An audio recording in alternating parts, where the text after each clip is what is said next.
politics that goes on in the NCOP. So we have two distinct roles, and the one is the senatorial role, which we retain. And Senates have always been kind of, the more sober area where we're supposed to consider legislation and do a second check on the legislation that comes through the other house. We also have a role to advance the interests of the provinces, and that's what takes the majority of our time, is that we actually have a look at the impact of legislation and what the practical implementation of that has done in provinces and how best to tighten that up and ensure that lawmaking takes into account the people on the ground, the people in provinces. We have loads of fun. We've got a much smaller group of people. Our DA caucus is only 12 in the NCOP, which comprises a total of 54 permanent members. But the reality is, when you're sitting in that close environment and you're getting to ask questions of the President, of the Deputy President and of the Ministers, it's a much more intimate situation. And it's amazing how we get so many more commitments and real genuine commitments out of the President and his Cabinet in the NCOP. And that's one of the key things that we've been driving, strongly using our question sessions to ensure that we can deliver on the DA's mandate and get things done on behalf of our people. Well, that's true, Dennis, because the National Assembly can't function without the NCOP. That is basically Parliament. But look, George, South Africans may be sitting at home and asking themselves, what has the DA done for them in the National Assembly, in Parliament? What are the issues that have we championed for South Africans? So can I first say that I think Dennis has actually underplayed it. The NCOP works incredibly hard, and I don't think they always get the credit that they deserve. So when we say the DA has done something for you in the National Assembly, they also have done the same in the NCOP. They've fought these fights in both houses, which constitutes Parliament. And I mean, it's been amazing, despite the fact that we have delivered exceptionally in the portfolios where we govern. And I'm not going to go into that. I mean, that's a long conversation in itself. I mean, the whole budget fight, the VAT fight last year, fighting for poorer South Africans, particularly, to have more money in their pockets, to cutting the increase in petrol prices this year to make sure that people have more money in their pockets. They have more money to grow their businesses and create jobs. The entire budget that you see this year has the DA's fingerprints all over it. That was DA fights that we fought in both houses in Parliament, in both the finance committees. We've put legislation on the table that will fight everything from BEE to child malnutrition, corruption, creating a better police, a better policing investigating directorate. So the work that Parliament has done is on key issues that the DA has done in Parliament is on key issues that affect the people. Job creation, service delivery, safety. These things are incredibly important for our parliamentary agenda. And I mean, we've blocked, a lot of people say that the DA, now that we're in government, have lost some of its oomph.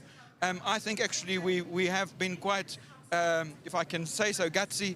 I wanted to use another word, gutsy in our fight against where we've seen ANC corruption. We've got one minister fired, one minister moved from their portfolio for exactly that. And we have blocked many key appointments that were dodgy. One on the Human Rights Commission, for example, one on the Small Business Ombudsman. So there's a whole range of things, and this does not even touch on the small work that both members of the National Assembly and the NCOP do on a daily basis in their portfolio committees. Small fights that are too many to mention for South Africans on these things. So the DA is still robust. It is still, we get accused of being in opposition still while in government. We're a robust party of government that understands that we need to govern responsibly, but we also have a constitutional mandate to make sure that we govern cleanly and that our coalition partners are also held responsible. That's quite true. I mean, we're not there to go along to get along. You know, we're there to deliver in government, but also hold every single person accountable regardless of who they are.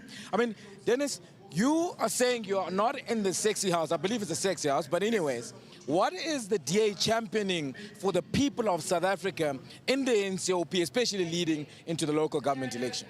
So, Baxter, I mean, George made the point just now, and the cooperation between the two houses of Parliament has been operating exceptionally in the seventh Parliament now.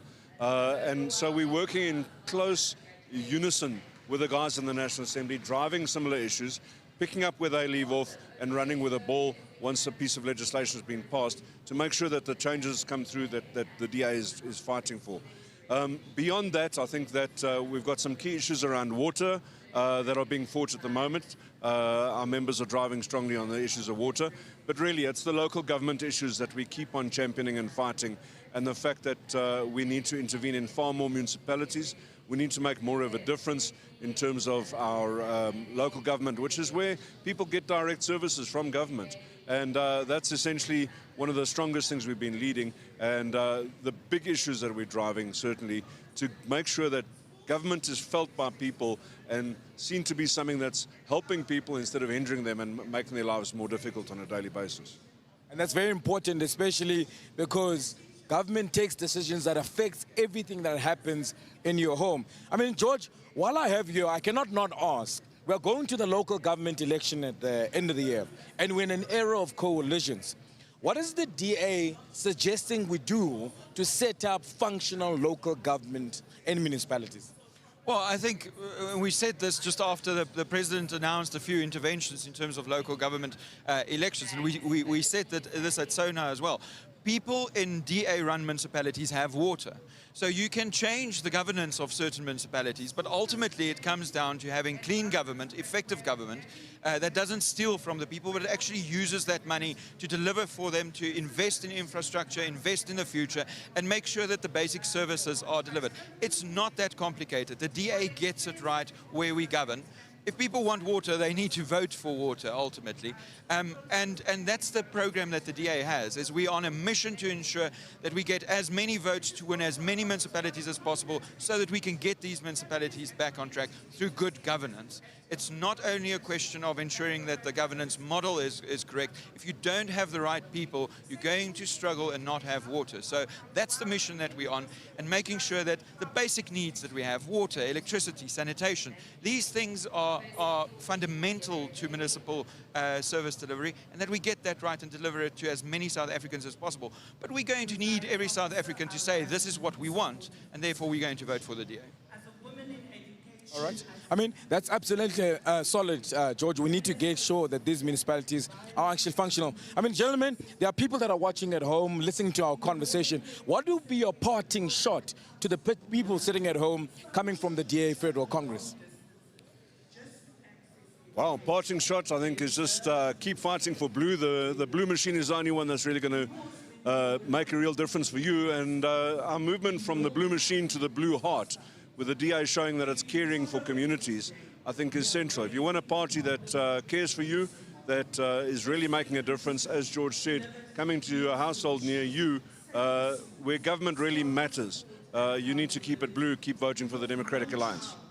Amazing. From you, George? Well, if you look behind me, this is what democracy can be. This is what diversity can be. This is South Africa in one room. This is the kind of country we want to build. And if you can buy into this idea of this effectiveness, this diversity, actually working to find solutions to South Africa, then the DA is the party for you. Because ultimately, if we can do this in this room, that's what we want to roll out throughout the country. That's the dream we have for this country, and that's why you should vote for the DA.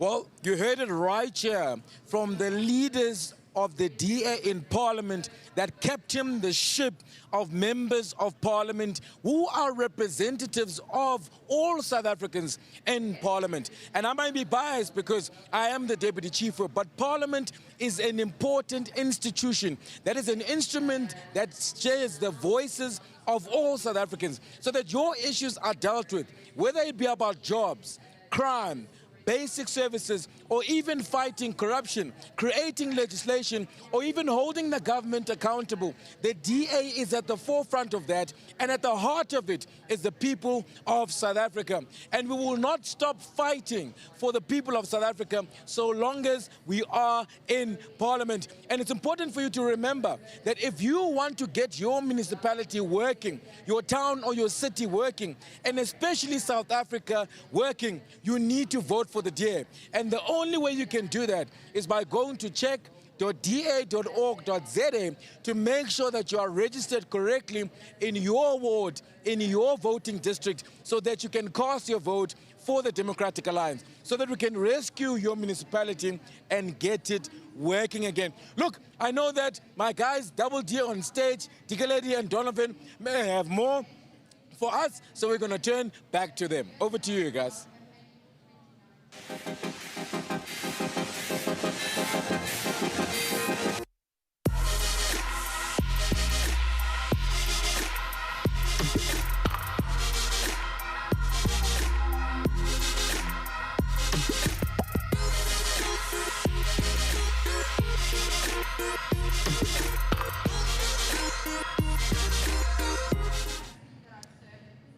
Thank you, Bax. Indeed, the DA is fighting for South Africa in Parliament, wherever the DA is represented, whether in Parliament, provincially or locally, the DA is getting things done. I mean, to our viewers at home, we are going to now talk about what we are doing in the Government of National Unity. But we have in studio two ministers who are really working so hard to get South Africa working. Yep. And with us in studio, we've got Dr. Leon Schreiber from Home Affairs, and as well our Minister for Communications and Digital Technologies, Minister Soli Malatsi. Welcome, gentlemen. Yep. How are you feeling about day 2 of Congress and the weekend overall?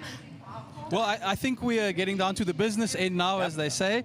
I think we reflect on a very successful first day of this really historic Federal Congress, where we covered a lot of ground, whether it's your constitutional amendments, but also I think the speech from outgoing leader John Steenhuisen was really a massive highlight as we reflect on how we ended up in the Government of National Unity and the journey and the success we've achieved along the way.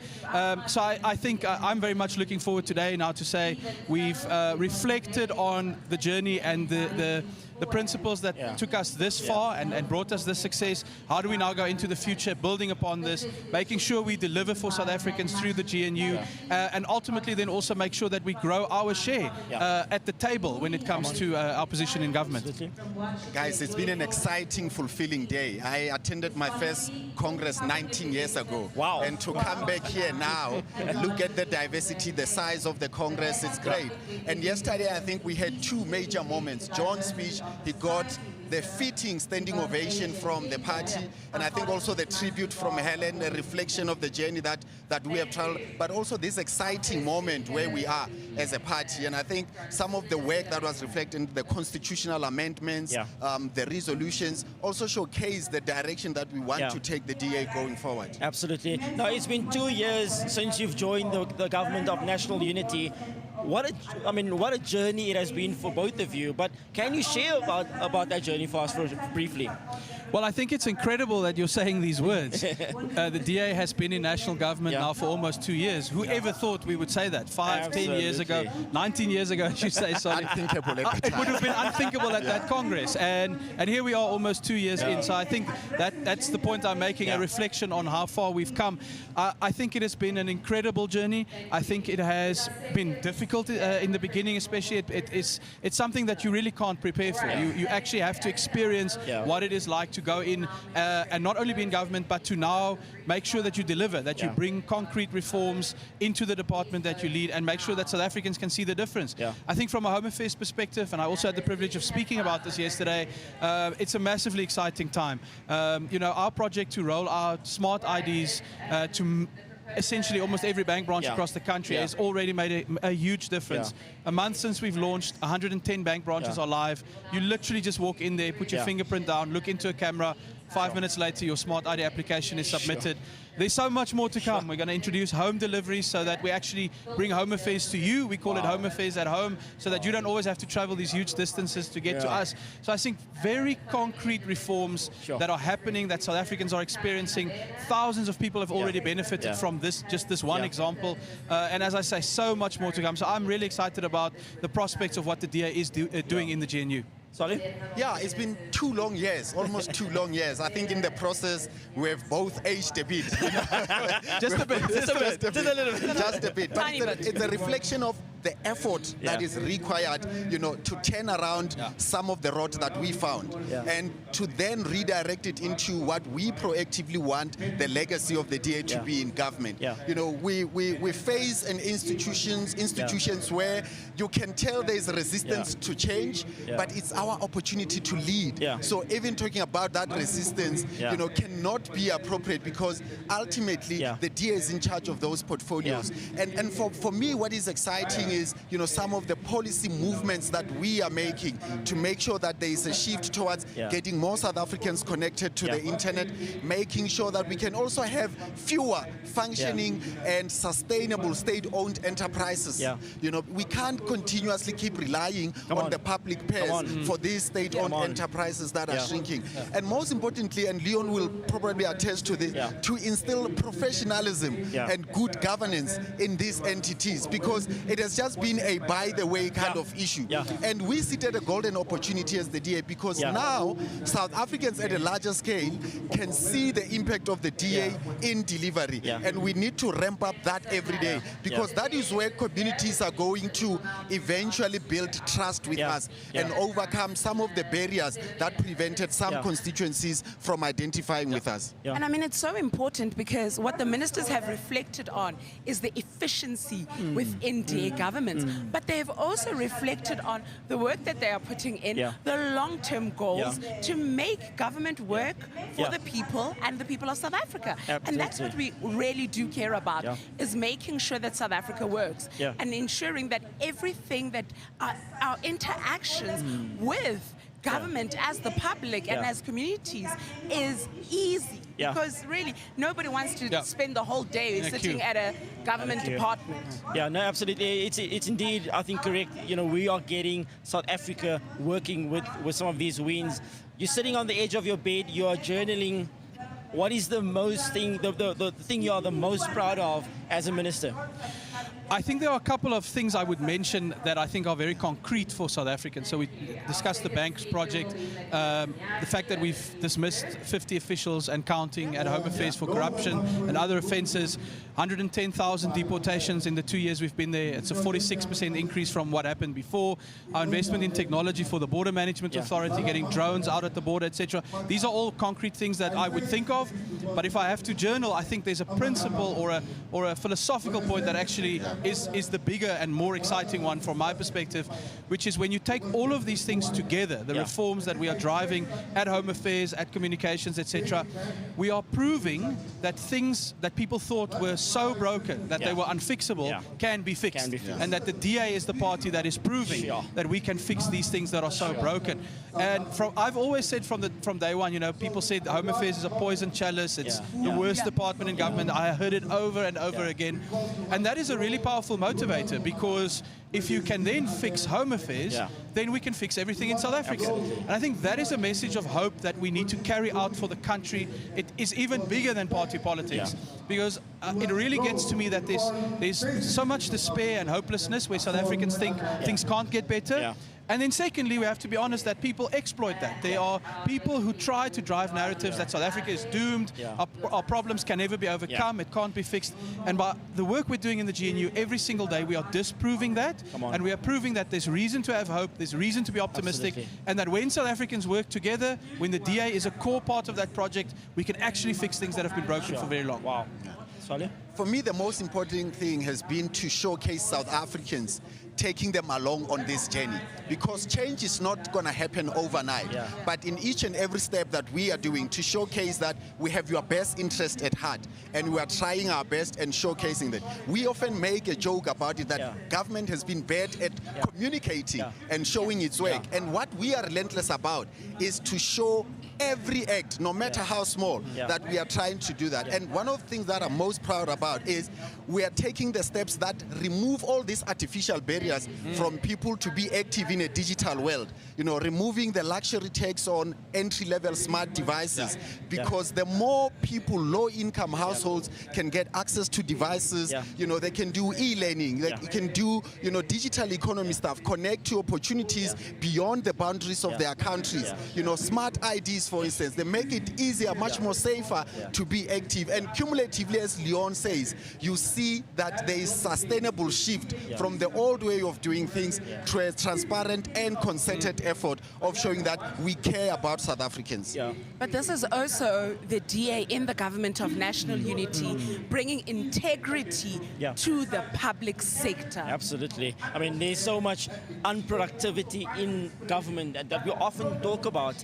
And, you know, this shift, this change is so important for South Africa to start believing in their government as well.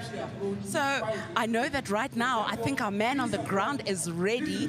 I know that Bax is ready to go and talk to delegates, and he's got a lot of exciting interviews to be doing on the Congress floor. So I think we are going to cross over to Bax now. I hope he's ready. He's got a work suit on today, so he should be.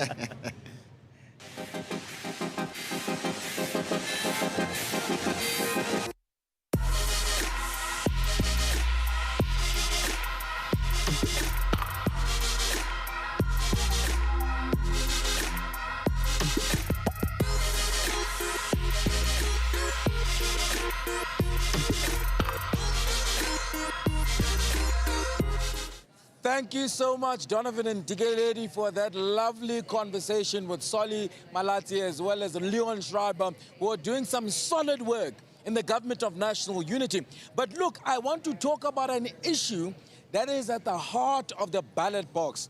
And you know when I say water is life, water is lewe, metsi ke bophelo, amanzi bubomi. A massive issue where water is no longer in our taps. Our taps are running dry in different municipalities, and our communities are suffering. So I want to bring this conversation right to you, South Africans, because it is the reason why you need to go to the ballot box later on this year. I'm going to invite Stephen Moore as well as Sillo Sotlulo. Stephen is our spokesperson on water and sanitation in Parliament, and Sillo Sotlulo is the Deputy Minister of Water and Sanitation in the Government of National Unity. How does it feel to be at Congress this morning, gentlemen?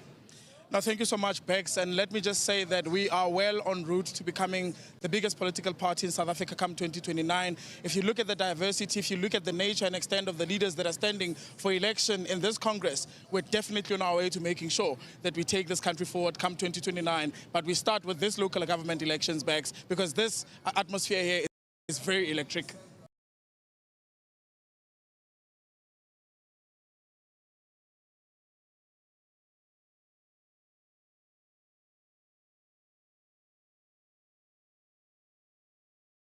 Infrastructure is in decay.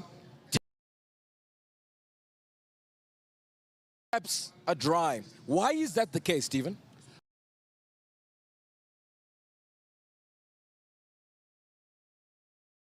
I don't want to beat around the bush, Bax. The reality is ANC. I don't want to beat around the bush, Bax. The reality is ANC local governments have failed to maintain pipes, pumps, reservoirs and treatment works, the things that get water to our taps. Our water crisis isn't about drought or about bad luck. It's about broken local government. The reality is if you misspend money and you don't maintain infrastructure, then taps are going to run dry.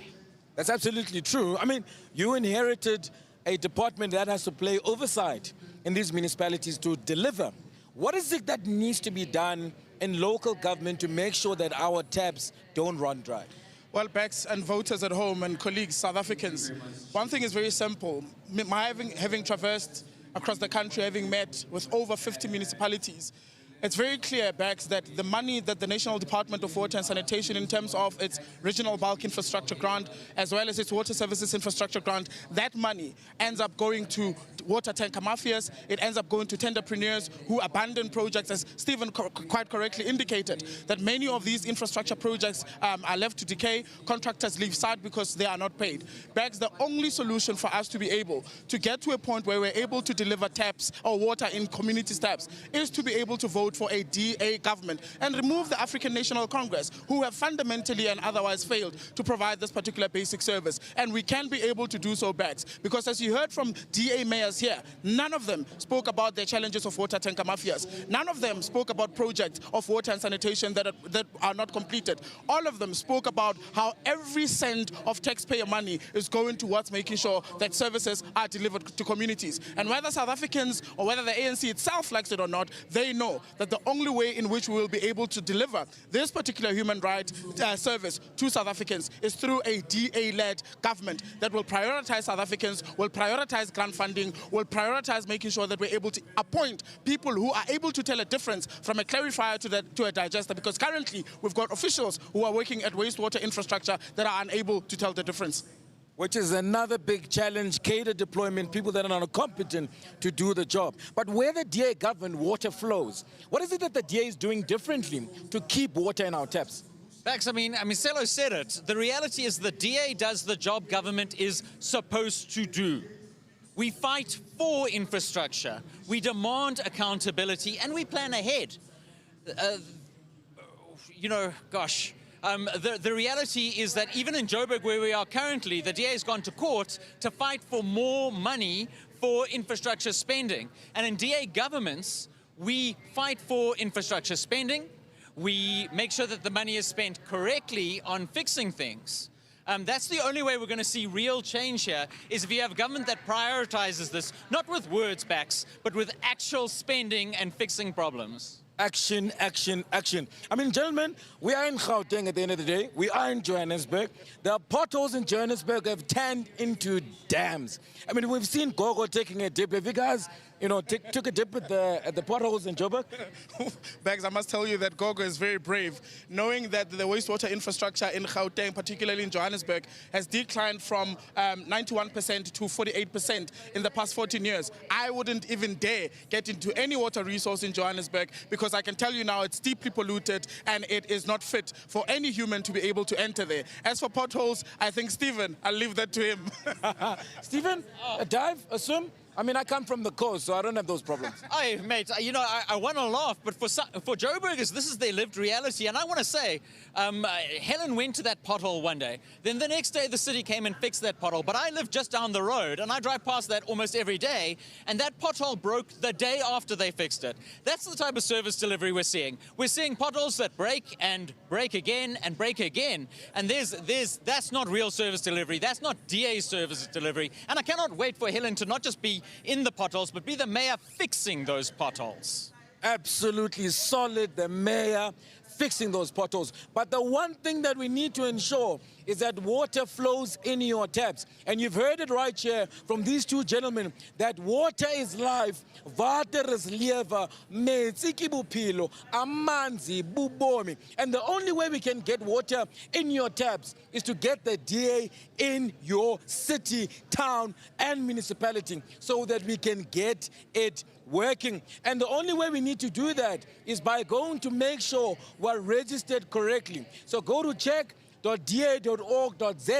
to make sure that you are registered correctly to vote, so that you can vote for the DA in your municipality. But also, you would have heard from our mayoral candidates that have highlighted this as their #1 issue they are going to resolve when they get into government. So lend the DA your vote so that we can get water in your pipes. I hear Double D, Donovan and Digeledi have the Minister of Public Works, Dean McPherson, as well as the Minister of Forestry, Fisheries and Environment, Vile Okamp, to highlight some of the work they're doing in the GNU. So over to you, guys.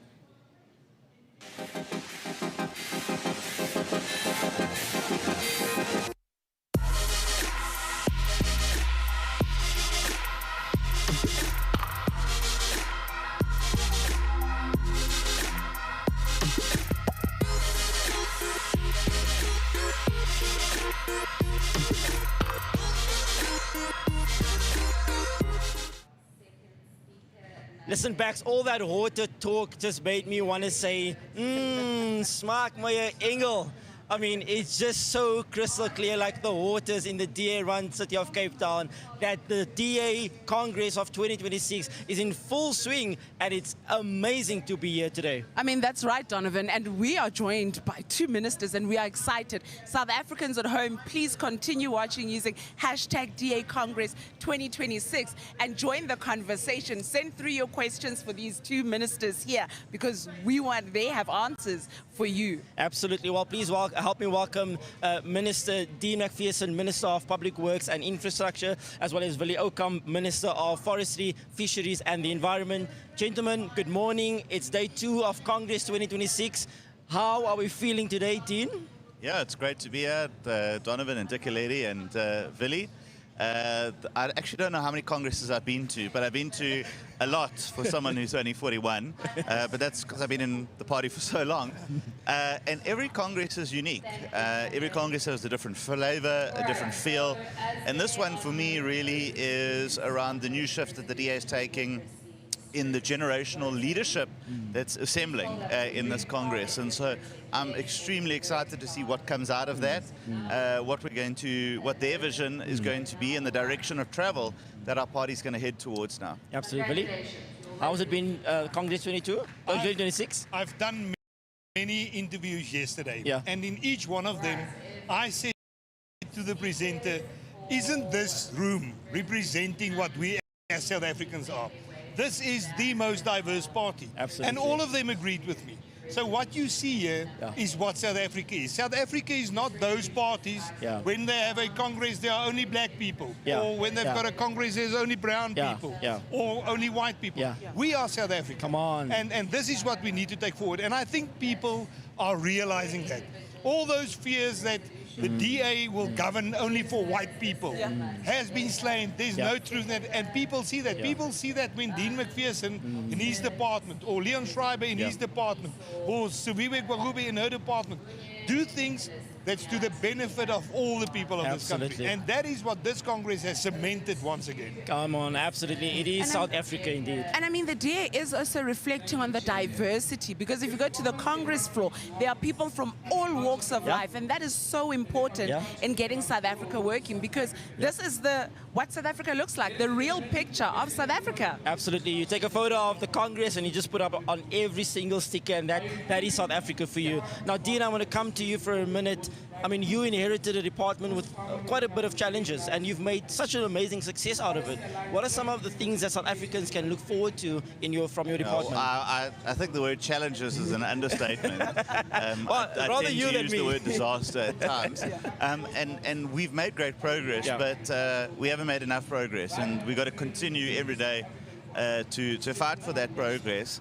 And I think that we wanted to look at 3 real aspects of the department. First, with the public works side, what to do with all of these buildings, try and stop the rot in the corruption around leases. So that's made me very unpopular with some people, which is fine. And to actually say that if we own all of these assets, why aren't we treating them as an asset management business? And so we're currently busy with that. On the infrastructure side, we've been really busy through reorientating and repositioning Infrastructure South Africa as the premium infrastructure agency in the country that actually prepares and packages projects so that they can get to market quicker and get that funding. And so we've been very deliberate in actually apportioning 600 million rand over 5 years so that we pay for that project preparation. So we do it ourselves so that those projects are ready to go to market.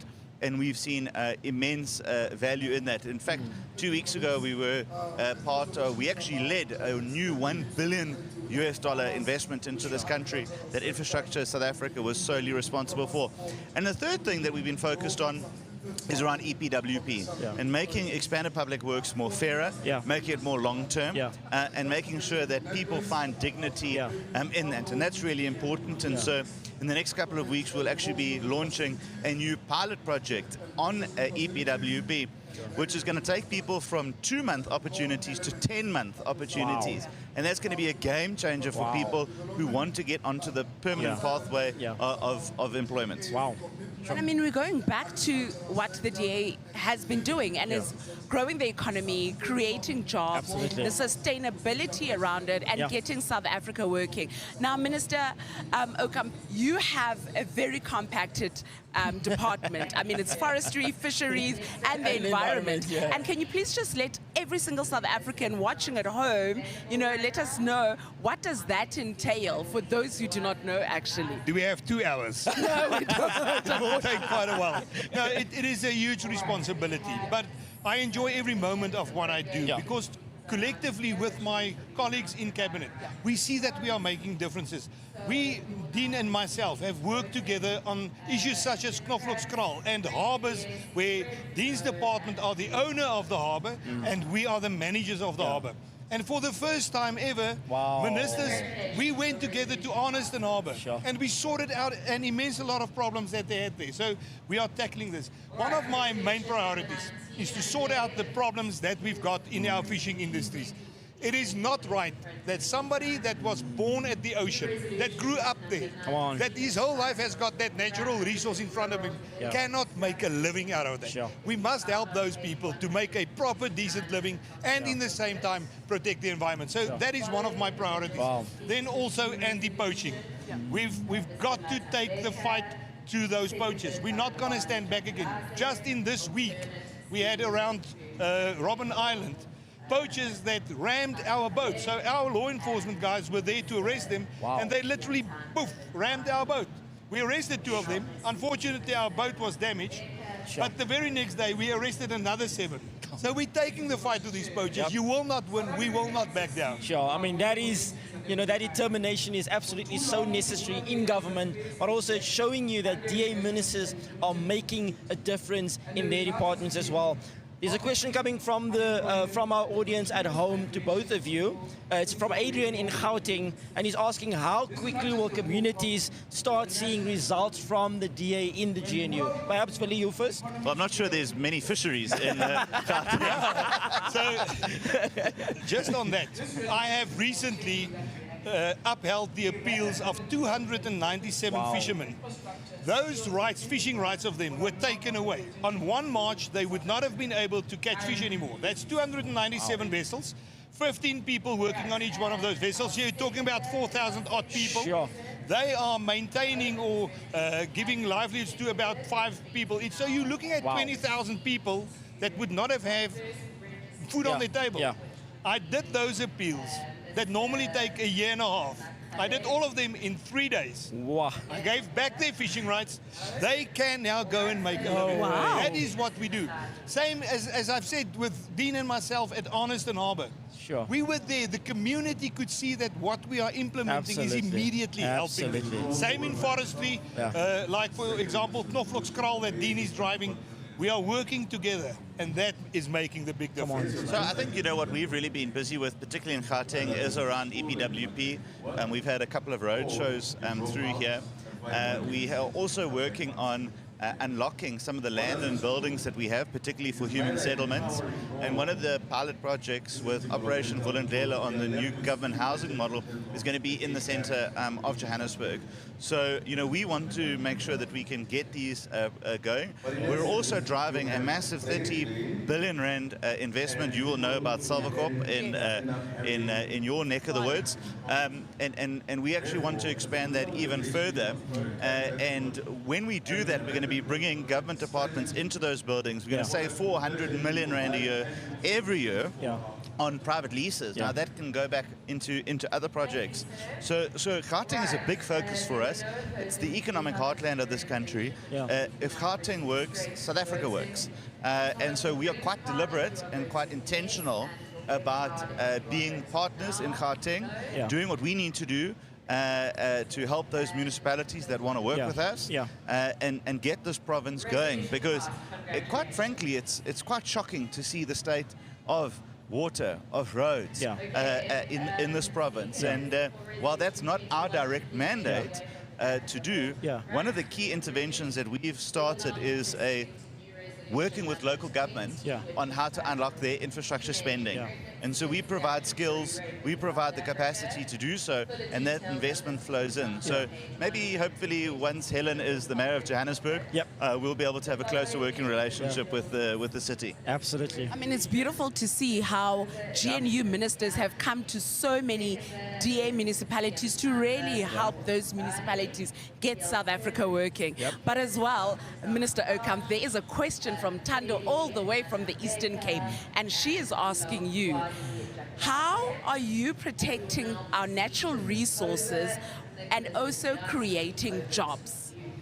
We have, in the last month, I have created a ministerial joint task force in Cape Town, where my department, together with Sandparks, together with the City of Cape Town, the province, as well as SAPS, have formed a joint task force that are sharing information, assisting each other in protecting our environmental resources. Through that, if we protect those resources, we will be able to create jobs, because people will be able to then legally make use of those resources.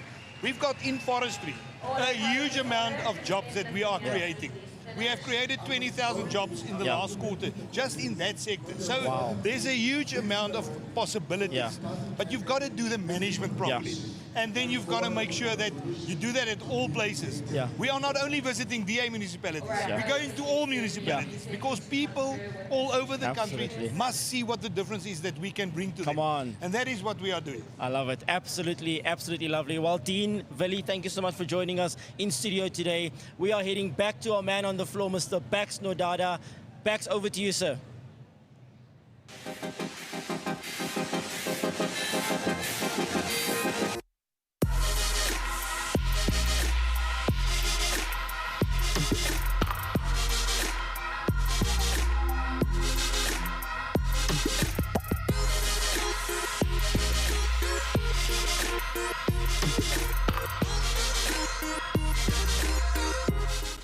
Thank you so much, Donovan and Digaledi. That was an absolutely amazing conversation with the Minister of Public Works, Dean McPherson, as well as the Minister of Forestry and Fishery Environment, Vili Okamp. But Vili was speaking about the coast. So I actually have two of the coolest mayors in the Democratic Alliance, Harting Bowman, the mayor of Kocha, as well as Dirk Kotze, the mayor of Mossel Bay. I mean, I come from the coast. We don't swim in potholes. We actually swim in the sea. How does it feel being here, gentlemen? Maxwell, the atmosphere is really electrifying. There's definitely a sense of purpose, but you can really feel the DA gees here this weekend. So I'm really enjoying it and very excited. This is really giving hope to South Africa. Absolutely excited to go back to the beach. How do you feel, Harting? Yeah, Bax, it's amazing to be here. We're looking forward, obviously, to go home, but it's really, really wonderful to be here. It just shows what the DA can do and the type of organization that we are, and it's really exciting to be part of the new era that the party is moving into as well. That's amazing. I mean, Dirk, you were governor DA-run municipality, which was at some point one of the top performing municipalities in the country. How do you get a municipality working? Well, the first thing is you don't deploy cadres. That's the most important thing. Obviously, you need to be prudent in terms of your finances, long-term planning, financial planning, infrastructure planning, political stability, leadership that's planning forward. Yeah, so for me, the most important thing is your administration that's competent and they're not afraid of the politicians. You give them freedom to do their work. Amazing. I mean, you, Harting, inherited a municipality in the Eastern Cape. What was the worst run municipality 10 years ago? What did you do differently that has turned that municipality to be the best run municipality in the Eastern Cape? I think Dirk hit the nail on the head. I think the biggest thing is appointing competent staff. You have to appoint staff that can do the job that they're actually supposed to do. And otherwise, you can give up. That's so critically important. Then secondly, financial sustainability, getting your finances sustainable and really being prudent and making sure that there's no waste. You cannot afford waste of any kind, and that's really critical. And then investing in your infrastructure. If you don't invest in infrastructure, then the further economic growth won't happen, and that's really critical for us as a municipality. Look, that is solid. I mean, to both of you gentlemen, people living in your municipalities may take it for granted that the municipality actually works. So just to ask you both, what do you have to say to the people in your municipalities and the people at home on keeping to make the progress that the DA is making, what exactly do they need to do? Well, Bex, firstly, we're asking them, please register. If you're not registered, you can't vote. We're living in a democratic system, and it's to our benefit. We're very thankful for that. But if people are not registered, then they can't vote. And then you need them to vote. People get what they vote for. That's absolutely true. I mean, we need to keep making the progress in Gallagher. How do we need to do and protect that? Yeah, absolutely. I think to get people to register, we have to understand where we come from and that we've come a long way since 2016 in our case. And then but we still have a lot to do. We have so much that we still need to get done. We know that we're not perfect yet. We want to be one of the top municipalities in the country, and we're not there yet. So we have these plans to make sure that we get to that place where we want to be. And then we cannot afford, we may have to tell voters over and over, we cannot afford to go back to the ANC government that we come from. We have to keep Gallagher, keep our municipalities, keep the DA growing in our municipalities. That's critical. A solid message to keep the DA in the municipalities. But, I mean, gentlemen, what is the most touristy thing to do? I mean, if I go to Mossel Bay or I go to Gallagher, what would be the most touristy thing to do that people can come and visit to DA municipalities actually work? Well, we've got such a lot to offer, Bex. That's why we've got the iconic Mossel Bay campaign running.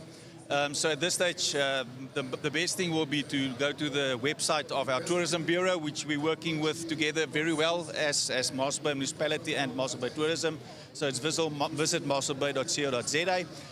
So we've got a project also called Route 12, where we've got all our smaller rural towns. We want that people also to feel part of Mossel Bay, to feel proud of what we're offering.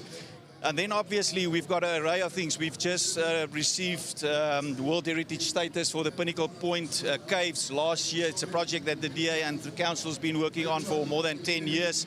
With the Western Cape Minister, Ricardo Mackenzie, we're very proud of that project. But then we've got the world's longest zip line over the sea.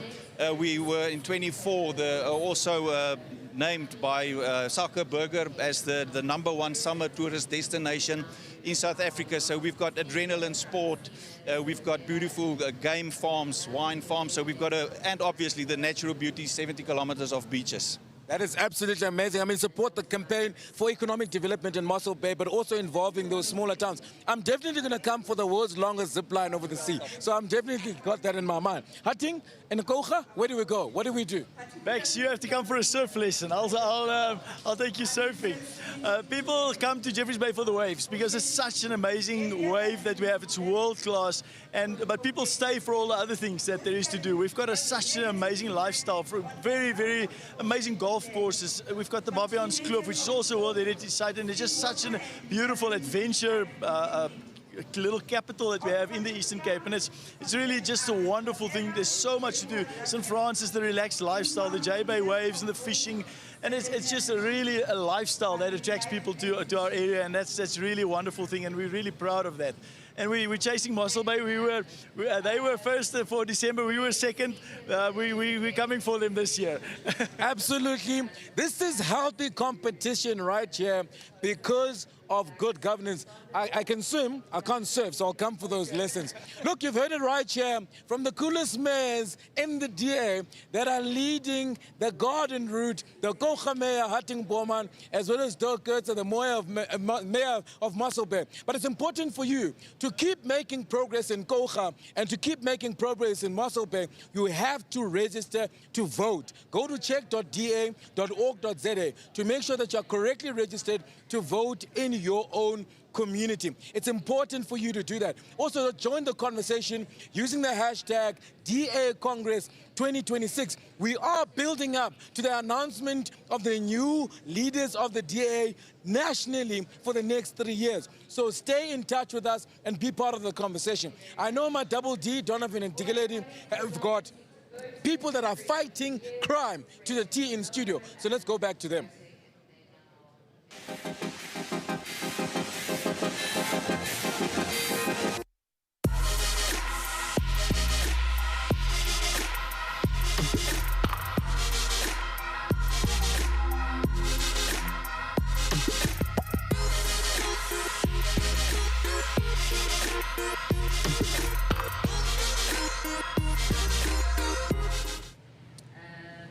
Thank you, Bax. Indeed, the guests we have in studio with us are fighting crime and corruption in South Africa. And I'll be honest with you, I wouldn't want to be on the wrong side of a cross-examination of our DA spokesperson of Justice and Constitutional Development, Member of Parliament, Glenys Breitenbach.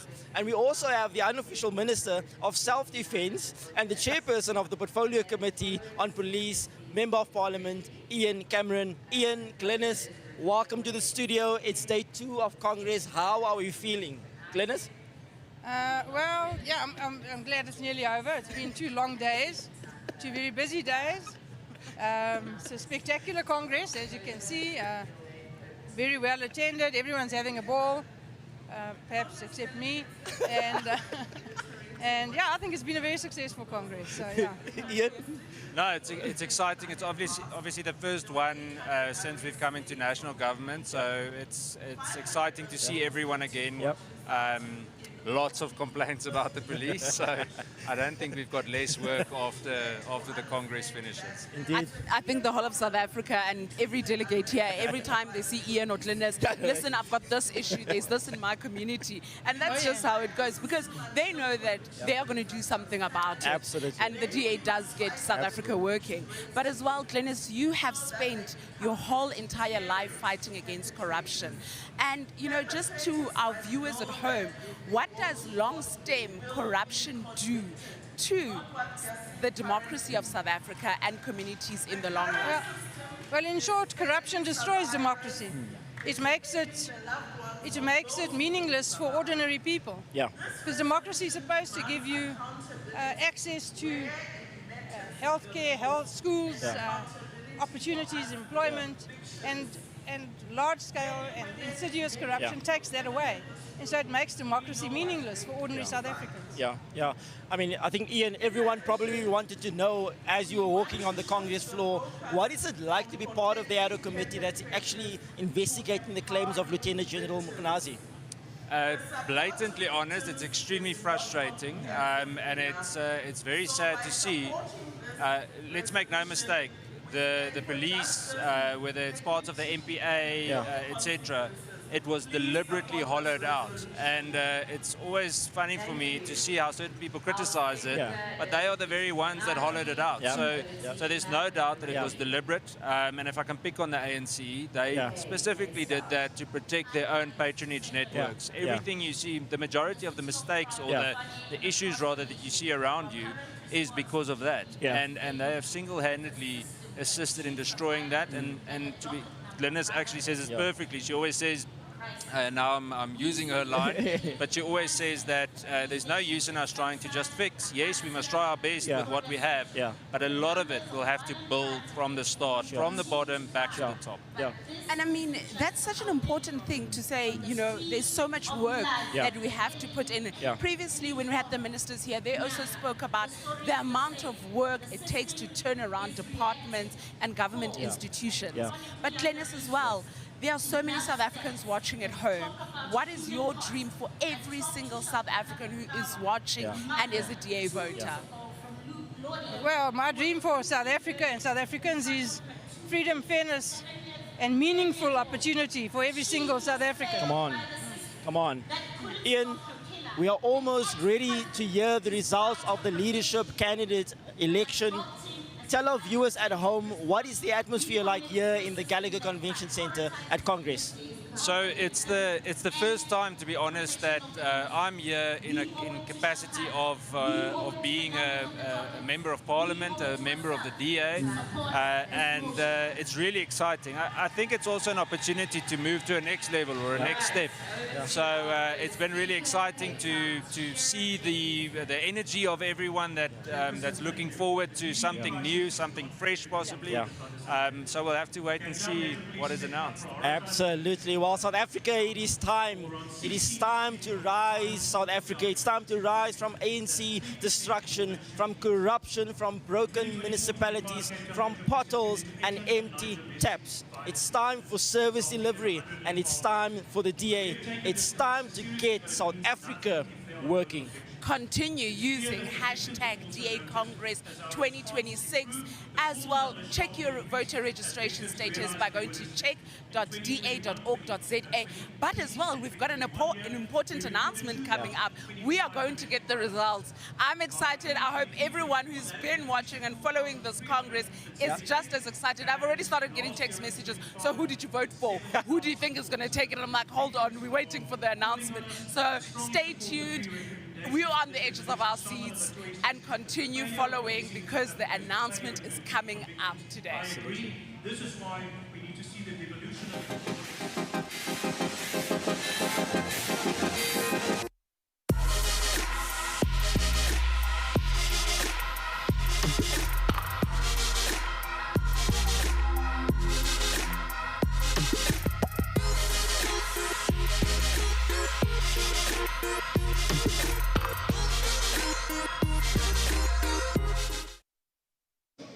Municipalities that do best are not ANC-controlled municipalities. They are often DA-controlled municipalities.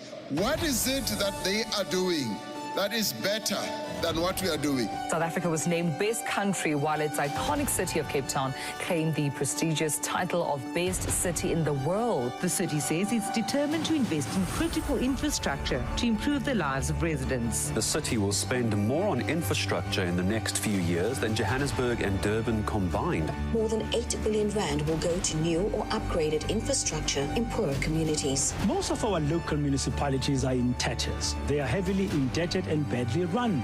Midvaal, local municipality in the Vaal, has been one of a very few exceptions in the country. The Midvaal municipality is working on ditching power utility Eskom and replacing it with a private company instead. The municipality of Midvaal has been ranked first in clean audits and satisfactory service delivery for years running. It has consistently outperformed most of the municipalities in the province and indeed municipalities around the country. The South African Local Government Association in KwaZulu-Natal has commended Umgeni municipality for what it said is effective use of the municipal infrastructure grant. In 6 months, it managed to spend the 24 million rand allocation on various projects such as roads, stormwater, and finishing all the projects that had been poorly managed before. The Kocha municipality is fighting crime with the creation of a high-tech intelligence center that helps monitor CCTV cameras and license plate recognition. The Kocha municipality has also taken further steps to ensure public safety by launching an app for residents. In case of emergencies, the app directly links the user to the monitoring center.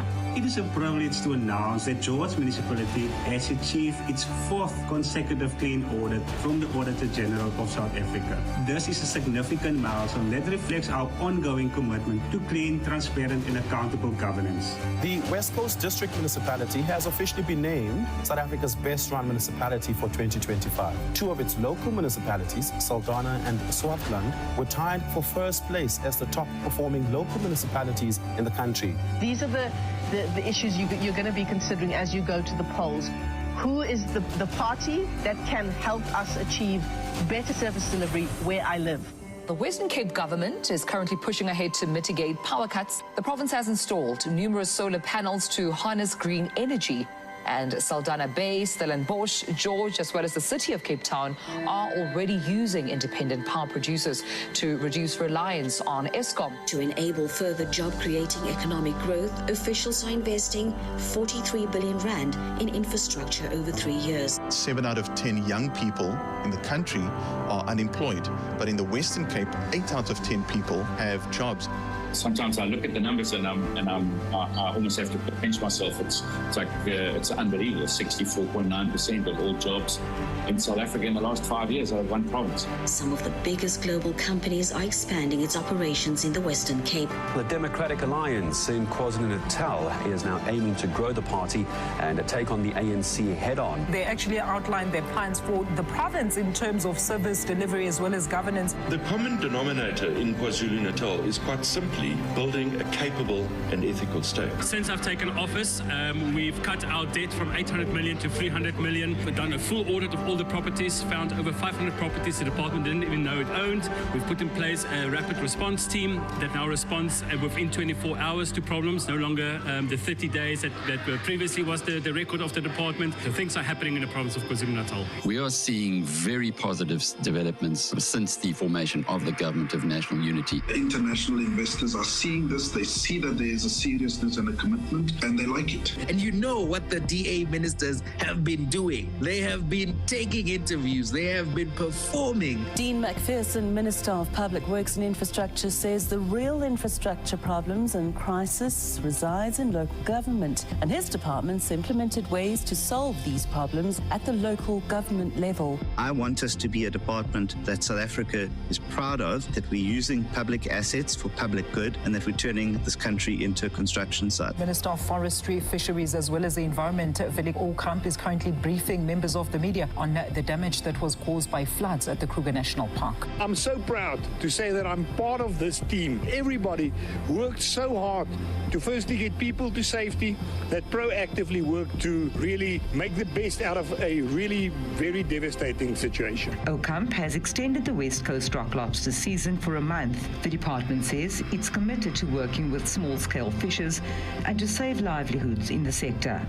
The Home Affairs Department has this week announced that it has partnered with 5 major banks as the department aims to reduce the waiting times, strengthen security, and be efficient. I think if we can demonstrate over a period of time that things can get better, even at a place like Home Affairs, we have the potential here to really restore hope that South Africa itself can actually get better. Minister of Communication and Digital Technologies, Solly Malatsi, says his department has launched a digital transformation roadmap to establish a single digital identity for South Africans to access all government services. Basic Education Minister Sibusiso Dyonase has reiterated her department's commitment to eradicating pit latrines at schools across the country. The Ministry of Basic Education is launching a transformative campaign to expand access to quality early childhood development. Well, the aim is to register 10,000 ECD centres this year to ensure every child up to the age of 5 benefits from early education. Agricultural Minister Geordin Hill-Lewis says South African exports have not only remained competitive, but have increased to $161 million. South Africa has regained market access for the exportation of apples to Thailand.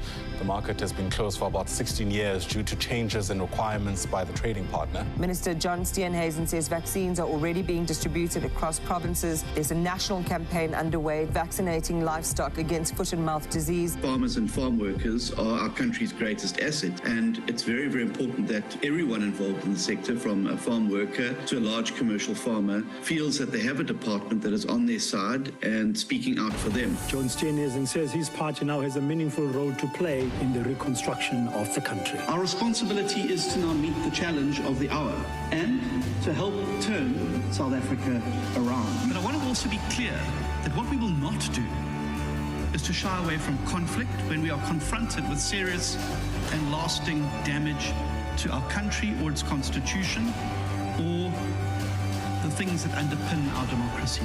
Finance Minister Enoch Godongwana has dropped a controversial value-added tax increase. His decision comes as South Africa's second biggest party, the Democratic Alliance, threatened to leave the governing coalition over the VAT increase. The Democratic Alliance has described the court decision as a victory for all South Africans. The DA's court intervention was the pivotal intervening factor that has enabled the people of South Africa to come out victorious and to show them why their vote really mattered. It also shows us the GNU starting to function as it should. One party does not now get to dictate a decision for the collective. It's another positive outcome for the Democratic Alliance in terms of them showing that their ministers are going to do the work. They are in this particular coalition to do good work and quality work. And the ANC, their ministers were already complaining that the DA ministers are making them look bad. They're going to have to pull up their socks. It's now up to the next generation of leadership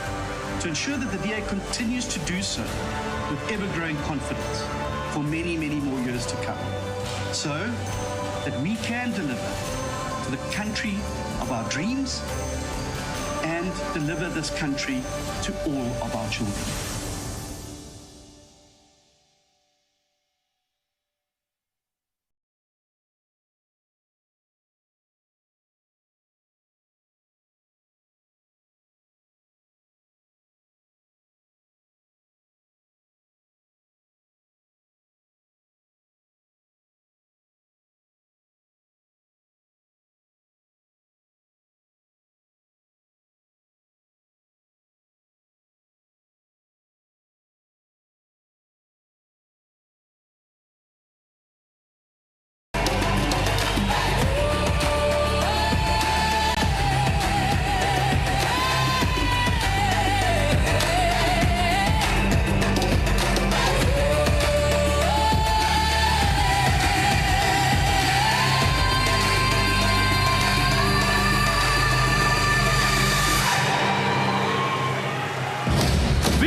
DA, viva!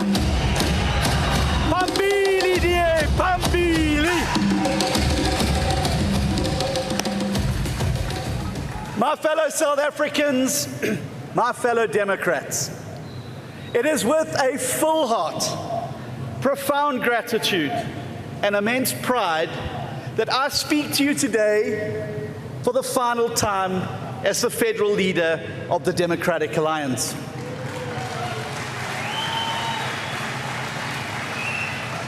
It was in late 2019 that the members of this great organization first entrusted me with the responsibility to rebuild the DA, a mandate that you renewed twice in 2020 and 2023.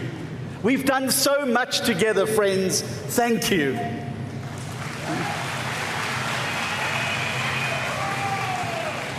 The party that we inherited in 2019 was on its knees, polling at 16%, divided and riven by a crisis of confidence. The media confidently proclaimed the death of the DA. But together, the people in this room refused to accept decline as our destiny. And as that famous saying goes, kyk hoe lyk ons nou. Because as I so often said on the campaign trail, that there was nothing wrong with the DA that couldn't be fixed with everything that is right with the DA. And together, we set out to prove it by navigating our party through the unprecedented turbulence of the COVID-19 pandemic and into a local government election where we got back to the business of growth. After we had stabilized the party, we met in this exact same venue on the 2nd of April, 2023, when we embarked on a mission that changed the history of the DA and the history of South Africa. On that day, we embarked collectively on our moonshot mission to transform our wonderful DA into a party of national government, fit for purpose in the new recently reality of coalition politics. And just 3 years later, our presence in this hall today is a living testament to the spectacular success of that mission.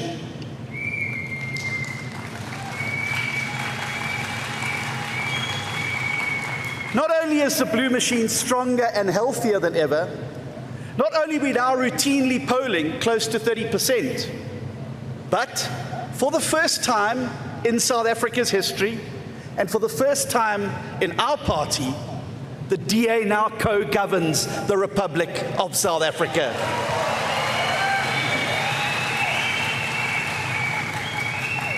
And that's what we pledged. That's what we pledged to the citizens of this wonderful country at our last Congress. And that is exactly what we've delivered. Democrats, it's important to reflect fully on the scale of what we have accomplished together. The DA traces its roots all the way back to 1959, when a small group of brave South Africans broke away from the United Party to form the Progressive Party. They stood alone in Parliament against the full force of apartheid. Helen Suzman, for years, was often the only voice of conscience in that chamber. They were ridiculed, they were marginalized, they were threatened, but they never wavered for a moment in their belief that South Africa belonged to all who live in it. As recently as 1994, the DA's predecessor was still a party that enjoyed the support of just 1.7% of the population. For almost the entire history of our cause, it was unthinkable that the torchbearers of South Africa's liberal tradition could ever enter the union buildings. But Democrats, we are the generation that changed history.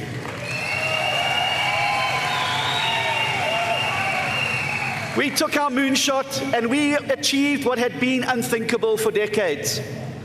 For the very first time, the people of South Africa now have a true political alternative, because we have proven that the DA is not only ready to govern a few municipalities and provinces, but that we are ready to get all of South Africa working.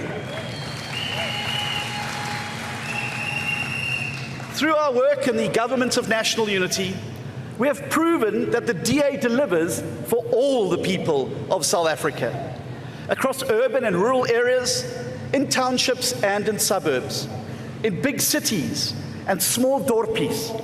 South Africans are experiencing the change that the DA has brought to the portfolios that we manage.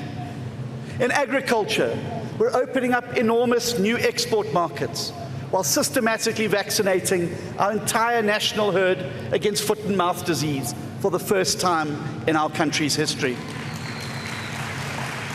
In home affairs, we're rebuilding the very foundation of the state, eradicating long queues and replacing paperwork and inefficiency with technological modernization at a scale never seen before. In basic education, we're safeguarding mother tongue education through regulations, while investing in the foundation phase learning and improving matric results. In public works and infrastructure, we're uprooting corruption and criminality, while transforming dilapidated government-owned buildings into public assets that serve public good. In communications and digital technologies, we're working to unlock equity equivalence to drive innovation and enhance digital inclusion. And in forestry, fisheries and environment, we have saved fishing communities from destitution by restoring their access to the sea while ensuring sustainable economic development. Above all, DA ministers, deputy ministers, and our parliamentary chairpersons are fighting every single day to drive the economic reforms that our country needs, to unlock private investment, and to grow the economy and create jobs. And that is why we steadfastly fought against a destructive proposal to increase VAT in last year's budget. It's why we pushed government to act quickly to reduce the fuel levy in the face of exploding fuel costs. It's why we took court action against the economically destructive Expropriation Act, which has led the President to admit in his court papers that the Act is indeed unconstitutional. And Democrats, it's now only a matter of time before the court strikes it down.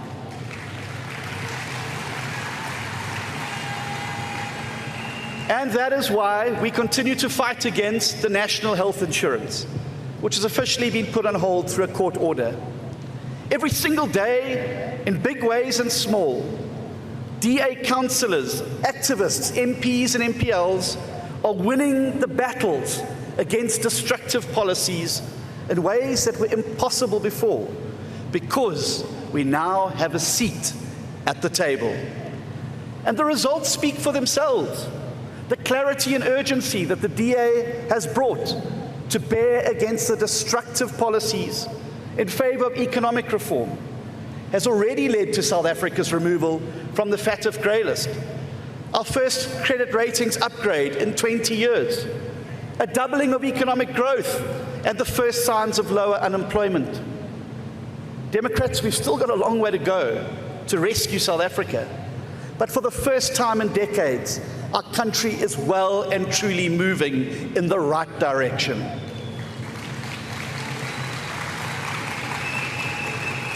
And make no mistake about it, the only reason why any of this is happening, the only reason we prevented a VAT increase, the only reason why we are fixing broken departments, and the only reason that our economy is showing signs of life is because the DA accomplished our moonshot mission to enter a national governing coalition.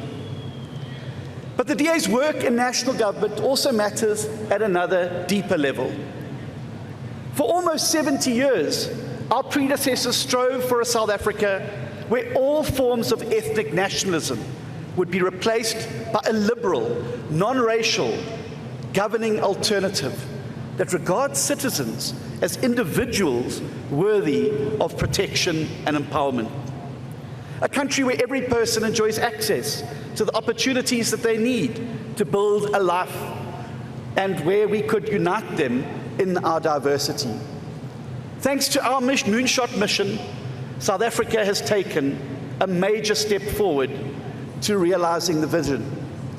The fact that a country as diverse as South Africa now has a multi-party coalition governing it, and it is increasingly anchored in our liberal reform agenda, is an astonishing national achievement, given our country's divided and violent past. Even in societies that are much less diverse, societies that are much more divided, coalitions routinely collapse over the kind of deep disagreements that our GNU continues to navigate. And that is profoundly important because it demonstrates beyond doubt that this country is capable of working together to pursue reform and growth. It is not yet at the scale we require, not by a long way, but the experience of the GNU so far demonstrates that, for the first time in South Africa's history, a future with the DA at its heart, united in our diversity, can solve common problems, and that is now within reach. This is also important, Democrats, beyond our own shores. Globally, we have entered an uncertain new era marked by growing division, populism, and violence. We're living through a moment in time where the timeless liberal values that we hold dear, freedom, fairness, opportunity, and diversity, are coming under the most sustained assault since the end of the Second World War. Illiberalism at home and abroad is on the march, and its defining feature is a retreat into populist and ethnic nationalism based on the belief that diverse societies are just doomed to fail. This rising global tide of scapegoating, othering, and ethnic division strikes at the very heart of who we are and the DA's political project. Because our party's core belief, dating all the way back to 1959, is that a country as richly diverse as South Africa can be made to work for all of its people. That a country home to people who have different skin tones, who worship different gods, who speak different languages, who love different people, and whose ancestors came from different places, is not doomed to collapse in endless conflict, but that it can succeed. And that it can succeed not in spite of its diversity, but it can succeed because of its diversity. And look at us, look at our diversity in this hall today. It's also clear that the rising global tide of populism is also lapping at our shores. The doomsday coalition that I warned about from the stage 3 years ago has now taken power in Gauteng. In KwaZulu-Natal, it's kept at bay by a single vote in the provincial legislature. Ethnic nationalism, anti-foreigner incitement, and a drive to exploit our country's problems to drive division are all manifestations of this growing illiberalism. At precisely the moment that the DA took our biggest step towards building a society where every person, regardless of their background, can look forward to a better future, we are confronted by new forces whose sole aim is to replace our inclusive vision with new forms of division, nationalism, populism, and hatred. And it is an agenda that we must reject, and we must reject at all costs, because, Democrats, it is the antithesis of who we are and what our predecessors fought for.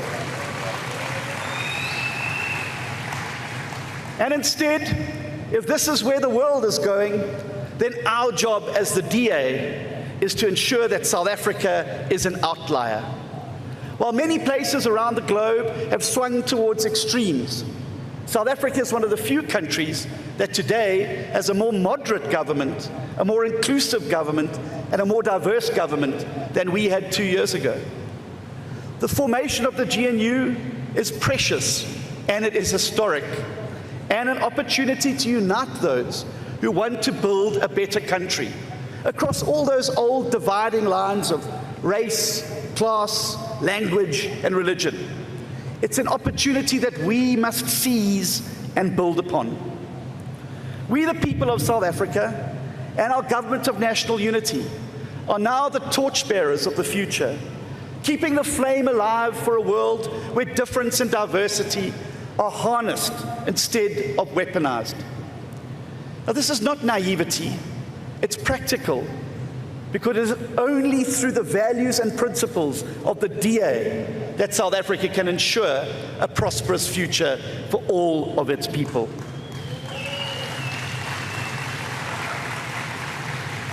As I conclude my chapter as the head of the DA, it is fitting to quote the founding leader of our predecessor party, Dr. Jannie Steytler, who famously said way back in 1959 that, I quote, "One day South Africa will be governed by our principles because it is the only way it can be governed," unquote.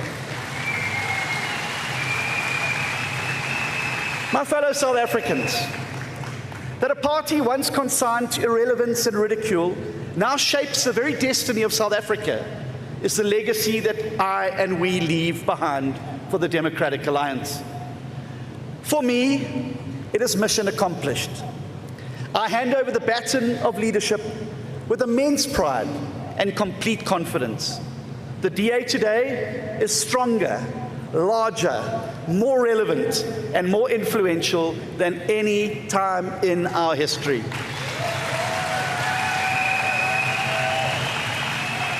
We're no longer a regional party or a perpetual opposition. We are a national force for reform, a party in government that is already making South Africa better. And Democrats, the road ahead will have challenges. It always does. But the foundations that we have built together are solid. The values we defend are timeless.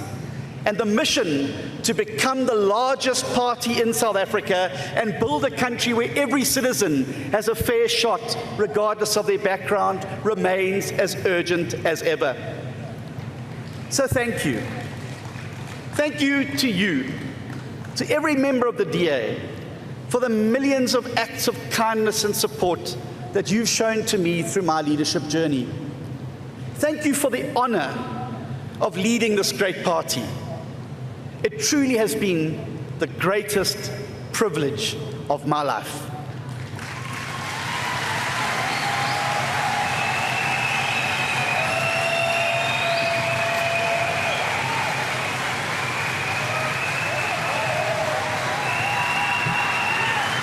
I want to say thank you.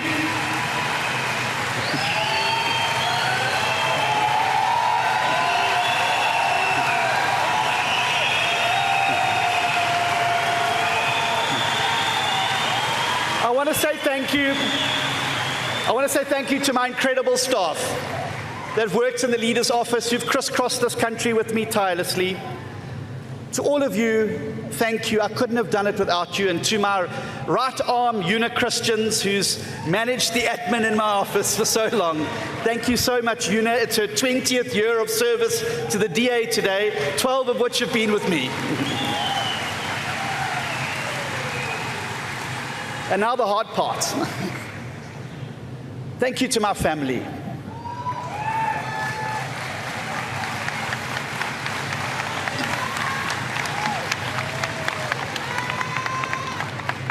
Thank you for the sacrifice that you've all made so that I could pursue our dreams together as the DA.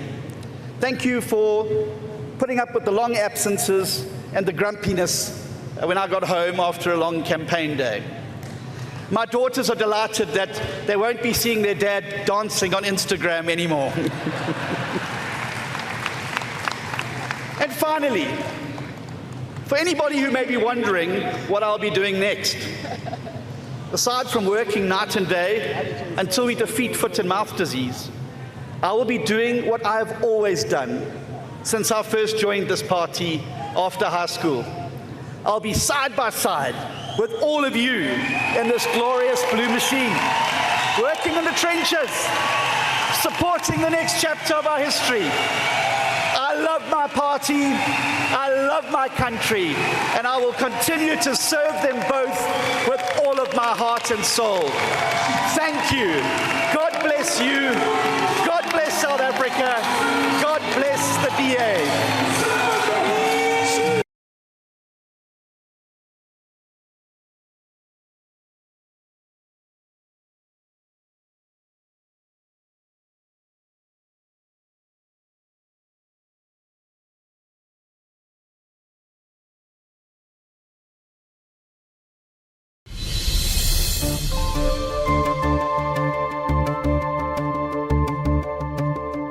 These are three powerful advocates who become essential voices for their respective corners of South Africa. First, we have a man who's part of the furniture of our democracy, Dr. Corné Mulder. He's the longest serving member of parliament with over 36 years of uninterrupted service. And he's sane. But he's not just a political survivor, he's a constitutional scholar who earned his doctorate in law at the age of 26 and was deeply involved in writing sections of South Africa's new constitution.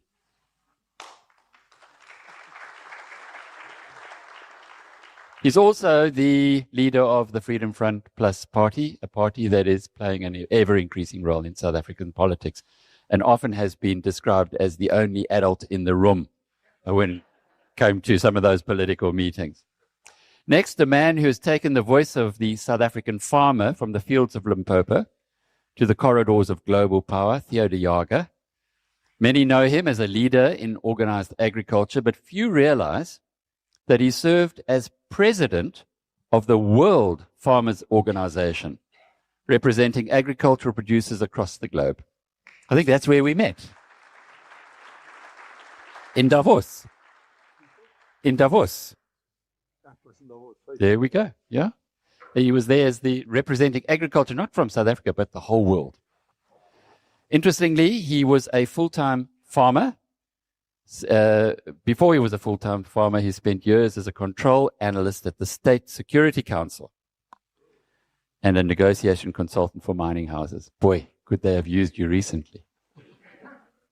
And finally, the relentless champion for employers. And he is relentless. Gerard Papenfuss of NIASA. He's the voice holding the line for business, big and small. While he's now a formidable opponent of restrictive labor policies, his background isn't what you might expect. He's got a passion for writing and poetry, and in a former life was a newspaper editor who would occasionally publish his own poems on the pages he edited. This BizNews production is brought to you by Brenthurst Wealth. Building wealth and protecting legacies since 2004. Invest better with Brenthurst. So there's the three amigos who have been called treasonous, dreadful, unpatriotic to our country. Corné, you sit with these guys who've been accusing you of that in Parliament for 36 years. What are they getting at? Alec, thank you for the opportunity. It's a privilege to be here with my two colleagues. I must just start off by saying that the reference of amigos are not so well received in the United States in the Trump administration. You'll understand what I'm saying. But when we came back, we earned the title of being three amigos. Now, we live in a very interesting time, a fantastic time at the moment. And I know there's a lot of negativism and people sometimes become despondent. The three of us brought a message of absolute positivity. And that's what we also took to the United States. We didn't go there, and that specifically, you remember, before we went, some other delegations did go to the United States prior to our visit. We didn't decide that we would like to go. We were invited to come to the United States.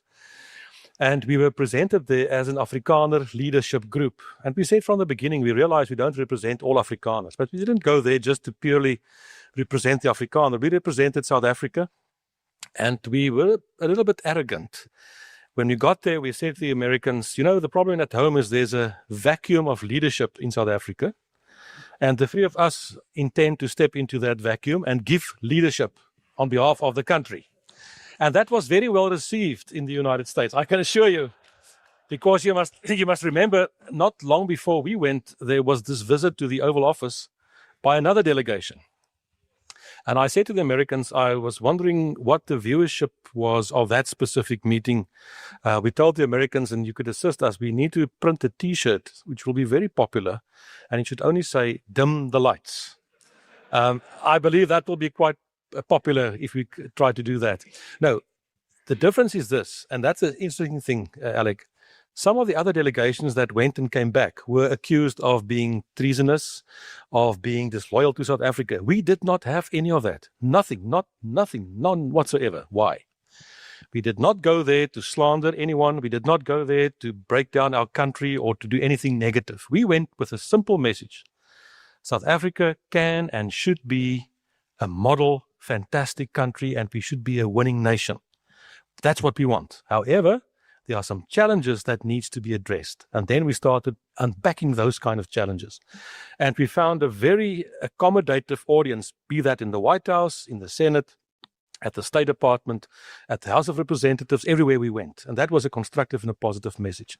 There was no negativity, and we came back. And unlike some of our friends and colleagues in other delegations, we are currently not being investigated for high treason. Maybe part of that is 37 years experience in Parliament. I know how to deal with those guys. Let me stop there. Sia, you've operated on a global stage, as I mentioned in the introduction. So you know not just the Americans, but people from all over the world. When you went there into what for many South Africans would appear to be the lion's den, how were you strategizing to get the best possible deal for our country? It did not all start with a flight ticket to Washington. It actually started in Gerard's office on a Sunday afternoon. It was about a week before the president and Johan Rupert and the golfers went across. We were asked by a group of business people in Washington to write a letter from a business angle to say the policies in our country is restricting entrepreneurship in this way and this way. And they committed to have that letter on Trump's desk in the week or the few days before President Ramaphosa got there. So we sat until late that evening. If you want to write a letter, you should get one to write it. It's not that easy to write amongst three. We actually had more people assisting. And it was from that letter that the invitation came. Now, what did the letter say? Well, we said, you have no idea how hard it is to do business here under these conditions. You have no idea of the risks involved in this policy environment. And we need policy changes. And it's hard to bring it about through the political process here because of the numbers and the kind of government we have now. A coalition government or a government of national unity is always a weaker government. And we can't wait until the next election. So we need assistance from elsewhere too. But we also said we want to bring a value proposition. If your problem is in the USA and in Europe that people are flocking onto your shores because they are running away from poverty and hunger, we come from a continent where we know poverty and hunger. And we know nothing stops a hungry man, no fence, and no border, no sea. But we can keep them there because we have 370 years of experience to fight poverty and hunger. There's only one way to win this battle, and that's by creating wealth. There's no other way. And that nothing can create more wealth in a shorter space of time and on a broader basis than agriculture can. We have a network of South African, Zimbabwean, and Namibian farmers. There are 4,800 of them in a network spanning across 44 countries today. And we don't ask grants. We don't ask any handouts. If we could have access to commercial financing, because it's hard to find financing elsewhere in Africa. Remember, there's only 4 countries where you can own farmland south of the Sahara.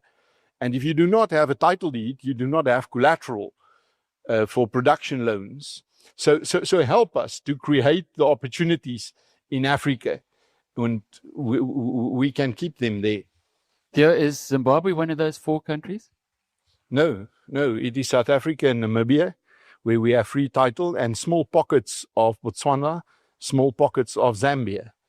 In the rest, our farmers who are farming there are using their South African farms to put up as collateral for production loans. So Gerard, they hijacked your meeting to take it into the agricultural sector. I mean, you with industry, you with business, with manufacturing, and so on. Did you get a word in, at least edgeways, onto Trump's desk? Yeah, the one thing we realized, and now we had sufficient opportunity to explain the impact of radical economic transformation, because that is indeed playing out in South Africa, and now faster than ever. It's strange that since the GNU is in place, the pace of transformation has substantially increased. And I heard Darby say the ANC is not applying the NDR, but they are. And what you see there, and they do it on a race basis, and that is they are settling a historic national grievance, apartheid imperialism. And so I think the thing that we confirmed, because the Americans know everything what's happening, and they know more than what we know. And so, I think they know these things, but I think we brought some emotion to them, how it works, what the impact is of BE, what it means on the ground, and now employment equity. That the prospects of a white person is limited to get work, and it will substantially increase over the years to come if this thing is happening. And so if you are forced out of the workplace and you start your own business, then soon you'll be faced with a situation where you will have to get in a partner, not of your choice. And now that is, when you tell the story, although they know it, they say, but this is impossible. It cannot happen. How can it happen? They don't understand this principle. So although they know it, they don't know the emotion, the raw emotion behind this. When Trump was standing there to tarmac right at the beginning, where he said there are terrible things happening in South Africa. And he said 2 things. There's a genocide happening. And he also said there are expropriation of land without compensation. He was challenged. They said, but what? It's not happening. Well, what he knows is not what he reads in newspapers. They don't only read what's happening here. They listen to the ANC. They know what's happening in the inner circles of the ANC. They hear what they're planning. So, typical Trump, I think they tried to explain to him what's happening, and he listened for 30 seconds, and he says, no, I hear enough, and I see what they're doing, and he said what he said. The point is they know what's happening, and they do not find this, that is totally unacceptable for them. But so, yeah, and we had ample opportunity from platform to platform, both of us, not both of us, the 3 of us, he's excluded from that. No, the 3 of us repeated this message on each and every platform and each and every meeting. Corne, it's so interesting when you listen to members of the public. They make assumptions of people who are speaking out. Oh no, he's stupid. He doesn't know what's going on. Trump hasn't got a clue what's happening. And then you get these teenage scribblers who repeat that kind of assumption. And it often surprises me. Socrates said the beginning of wisdom is to realize that you know nothing. But it's almost like we've got an infestation of people who know everything. Now, how, from your perspective, do you, two big things. Darby Root spoke about the National Democratic Revolution and what Anthea Jeffrey has been, what she spoke about here in fact, in this session in March, that it is alive and well, and we've heard Gerard say the same thing. Not everybody agrees that is the case. So starting with that. But the second thing is what Gerard now said about Trump being well informed. You've had enough time to engage with the man, to engage with other people around him. Does he know what's going on, or is he just shooting from the hip? You don't become president of the United States if you don't have something in you that is strong, and you don't just become president. And the interesting thing is, I think in his first term as president, he came in as a business person from the outside. He was not a politician, and he found it overwhelming. And obviously, everybody was out to get him. When he came in for his second term, he's determined to do what he wants to do. Whether we like it or not, he's determined and he's going to do that.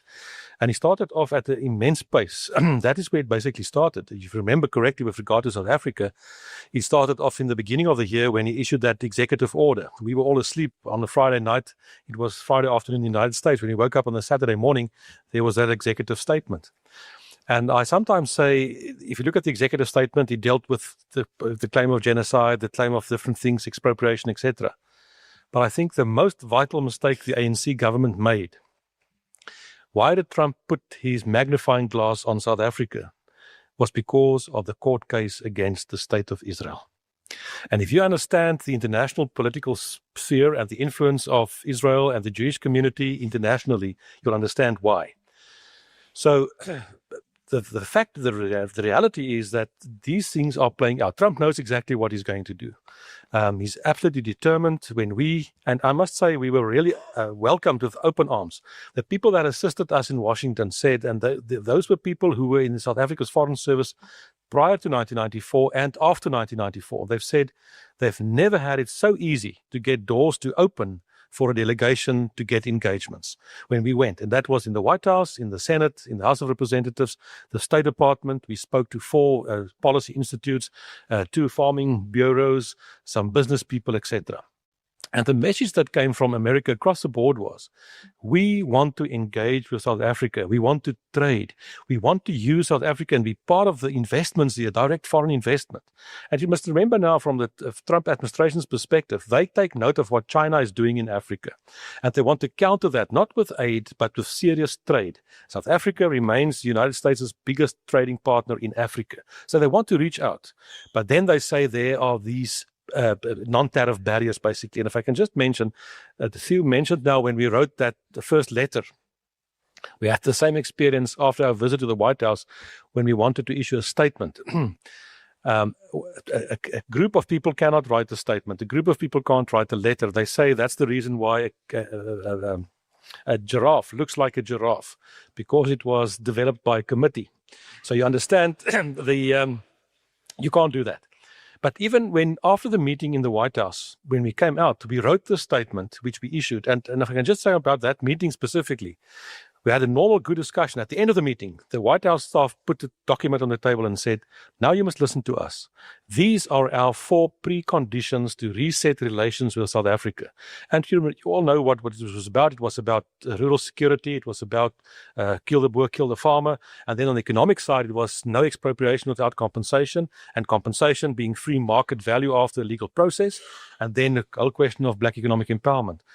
And when we wrote the statement, before we issued it that evening, we sent it back to the White House and said, we don't want to speak on your behalf and make a mistake. Are you happy with this wording? They changed 2 words, and then it was basically issued. On the South African side, the government reacted to say, no, we don't believe that. Governments don't work through civil society, etc. Now, at the moment, President yesterday said they are in Washington. Yes, I know they are there. Alistair Reisters and others are there. But they are being told, we can talk about the deal, but there are some outstanding non-tariff barriers, and those deal with these political issues. Before, and in fact, I'd like to get all 3 of your views on this. Would the conversations that Cyril Ramaphosa had in Zimbabwe, and in particular his praising of the land reform process there, have come into the conversations in Washington now? Yes, it does. Don't make a mistake. There's a thing called WhatsApp. And that thing called WhatsApp is quite handy. We do have some friends in Washington that we talk to on a daily basis. But I just want to make one point, and I know you talk to people in Washington on a daily basis. Yes, about South Africa. Yes, I've spoken to a gentleman who's in charge of all the administrative personnel of the Republican Party while we were having dinner tonight, because there's most likely the hearing for the appointment, the confirmation hearing of the American ambassador to South African, Brent Purcell, will take place either today or tomorrow in the Senate. Now, just with regard to the Zimbabwe statement, we must understand that you cannot take seriously any words that comes from the ANC. Let me give you an example. When President Ramaphosa is confronted in the Oval Office to say, but what about expropriation without compensation? What do you say about that? What was his response? No. We've got a constitution. There's a section 25 that protects property rights. Whoa. It was your party, Mr. President, who a year ago tried to amend section 25 to make expropriation possible. Don't try to tell President Trump now that you're against that.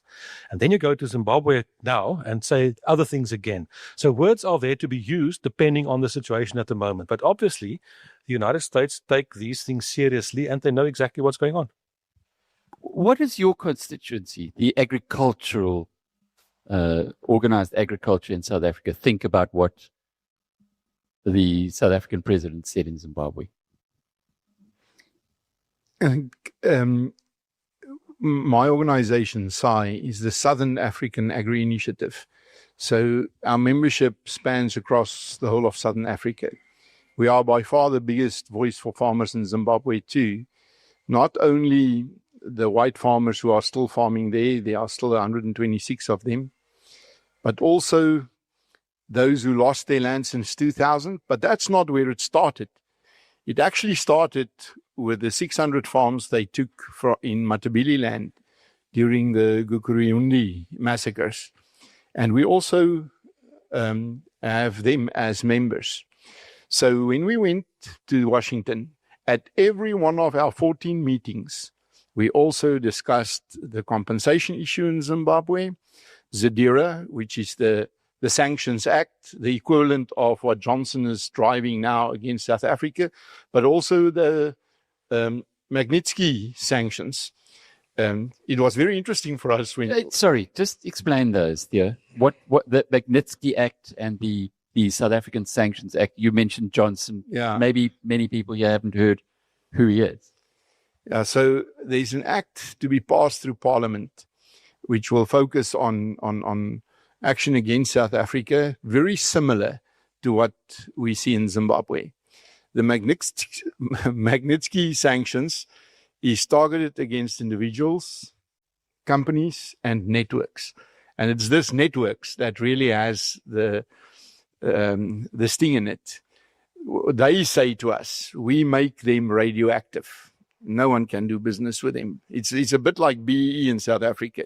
Don't think you can get around it because it also impacts on everybody with whom you do business. And they are working on lists. There was a lot of questions about lists. Now, lists just of what? Before, lists of people. What people? To be targeted for South African people. Yeah. Which South African people? They want names. They want names. Names of, but what people? Like they. Bad people. At one stage, Gerard said to them, man, it's easy. There's a Zondo Commission report. You can just read through that. There's a list there. But the day before we left, Professor William Gumede from WITS published a report in which he said that the R1 trillion was exchanged between only 100 people. They wanted to know from us, do you know who those 100 people are? Can you get your hands on that list? So they are at the moment, they are already through Parliament's committees. And now we had a dinner last week with one of the high-ranking officials in the White House here in Pretoria. And they explained to us what the rest of the process is like. So ons is op die afdraande pad al soontoe. And I believe that can be a game changer. We are seeing it in Zimbabwe. You know, it really pulled the handbrake on ZANU-PF. Just, Gerard, do you want to elaborate on why it would be a game changer? Look, you know, what happened there happened. And it's exactly as... it's exactly as Konai and you said. You know, I think personal sanctions, targeted sanctions, I think there's... It will be a game changer, but I'm personally not so sure whether that will be effective, whether it will have the impact that we desire. And I sense since we're back, I sense there might even be, you know, they are within those that are that's favoring us, that they think it might be counterproductive. You know, when sorry, let me understand this. So these guys have been outed by the Zondo Commission. They are criminals. Oh yeah, no. But say, by someone going for them, it's counterproductive. Well, you know, when Mugabe, when ZANU-PF was on its weakest, that's when the land grabs actually started. They doubled down on it at that moment. So we have this danger that the ANC will be their backs against the wall, and they might respond in an extremely negative way. We don't. No. That's no. The we is myself. I'm concerned that we don't know exactly how it will play out.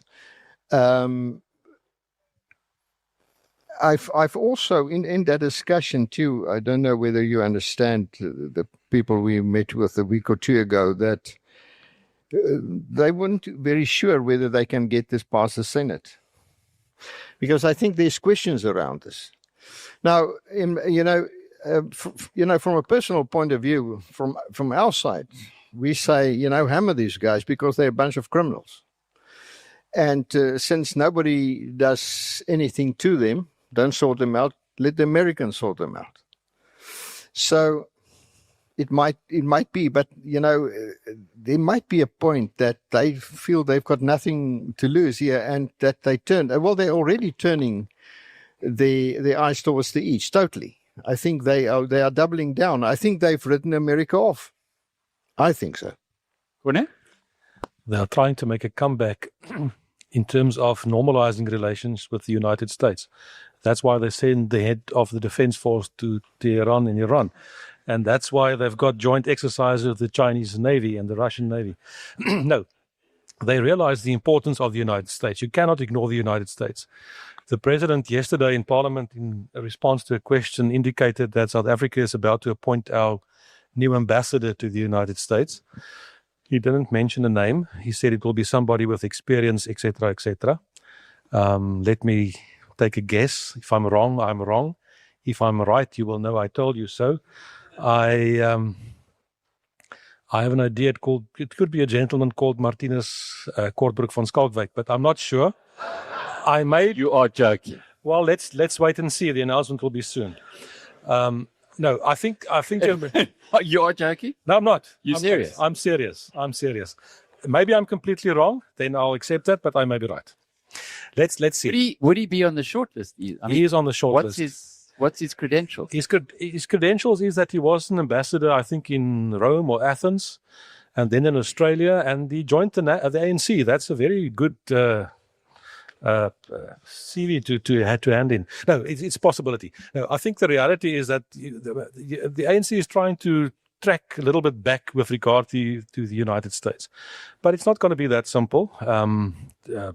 Trump is very adamant. And if you look at Africa, for example, there are only 3 countries in Africa that's got the maximum tariffs. South Africa, Nigeria, and I think Lesotho got 30%. The rest got 15%. All our neighboring states in Southern Africa got 15%. I think the Trump administration is determined to make a point. Let's get back to that question that I had earlier, which we didn't get to. Your constituency, the farmers of South Africa. These are the people who are ensuring that we're fed in this country. How are they feeling about the whole situation, and in particular in the light of the recent Zimbabwe land grab was a really good thing? Remember, food security does not mean that any country produces everything it consumes. No country does that today. Today, food security hinges on trade. Food security today means that the country must produce enough of that in which it has a competitive advantage so that it can exchange from the food basket those products in which it does not have a competitive advantage. So trade is extremely important to us. And we produce in South Africa into 3 markets. Europe and the USA only produce into 2 markets, the middle class and the upper market. We also have a very big informal market, or the poorer section of the market. But you need to be able to trade. And although our trade in agricultural products, mostly wine and nuts and fruit, although it's only 4% of our total exports in agriculture, it's the most important 4%, because it is a very affluent market. And we pleaded at every meeting that we should not punish farmers who are really supportive of US policies in general. So the farmers are holding their hearts for the impact of this trade or these tariffs. It knocks us out of the market, especially in macadamia nuts, almonds, and wine. And it's not that easy as the journalists make it, of finding alternative markets. One evening, we had a dinner with the business people who invited us and who asked us to write that letter in the most expensive restaurant. When they gave us the menus, I said to them, we cannot order these steaks. So I asked our host, what would you recommend? But he went for an even more expensive one. But during the course of the evening, we realized that all of them have property in South Africa, Serengeti and there in Cape Town. All of them are importing food and doing the distribution in the US. So the one guy has a contract with Walmart. And they complained about how difficult it is for them to source in certain times of the year. When he heard that I also farm lychees, he said, I'll take every lychee you produce this year. Last year, I could not even meet 10% of my order. And it is so cheap. The fact is that now we will be more expensive than all our competitors in the Southern Hemisphere. So although the farmers in general, remember, in every country, no matter where you go in the world, farmers are the more conservative part of society. Not necessarily conservative in political terms, often that too, or in religious terms, often that too. But farmers are always conservative in terms of family values, as long as agriculture is family-based. So farmers in general is very positive about the impact of the second Trump administration on geopolitics, but we are bleeding because of these tariffs. And I've got to wonder what they say to you when they see you at meetings. You know, you guys, the three amigos, went off to Washington. You went to go and represent a constituency who've now been punished. Could they have not have got, I mean, do they not ask you, why didn't you get us a pass there? Well, we are still trying to get that pass. Hey, why do you think we took that guy for dinner? We are still, because there's not only one tariff. Cars only have 25%. Julle staal ouens at 50. Yeah. And raw materials go without tariffs. So we are trying to influence them to exclude agricultural products. But if they like you so much, not just to eat your steaks, but they like you so much there in Washington, why didn't they make an exception? Corne? If I may say, I think we must understand that the Trump administration is very serious about what they want to achieve. And it's unfortunate, but we have to bear it out. We all are going to suffer maybe for a short period because we need to get a regime change in South Africa. And in order to get that, they are putting a maximum pressure on the current ANC government. And they're not going to relinquish that. They're not going to step back from that. It may take a while. If I can use one example, and I said that during dinner to someone, I remember in the previous century, in 1985, the previous government, at that stage, and there were many circumstances and reasons for that, but at that stage, around 1985, the international community decided that the previous government, you are the bad guys. And from that moment on, it was a downward spiral to the end. And there was nothing you could do to change the perception. That is where the ANC is now. And they can try whatever they like. It's a downward spiral until the end. And unfortunately, we are all part of what may happen. The point that we made was don't punish our people. Don't punish the good people in South Africa.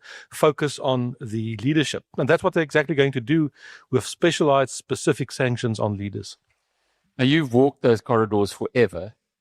You heard Andre de Ruyter today, I hope, when Andre said that FW was given a hospital pass, but there was something big that changed. And he was given the opportunity to transform this country's trajectory.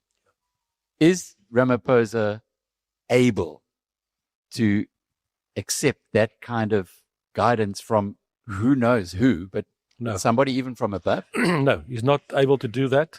I'm absolutely, that's on the political side. I'm absolutely convinced the ANC is not able to self-correct. They will not do that. All the best arguments in the world will not convince them of a different path. No.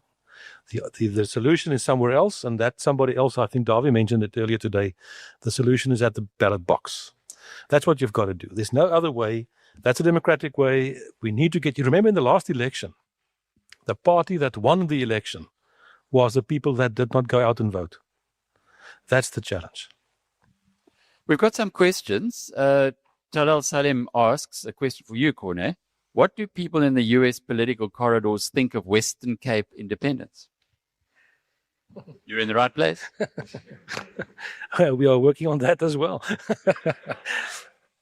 No, it's ironic. If we succeed in turning South Africa around, the idea and the notion of Western Cape independence will diminish.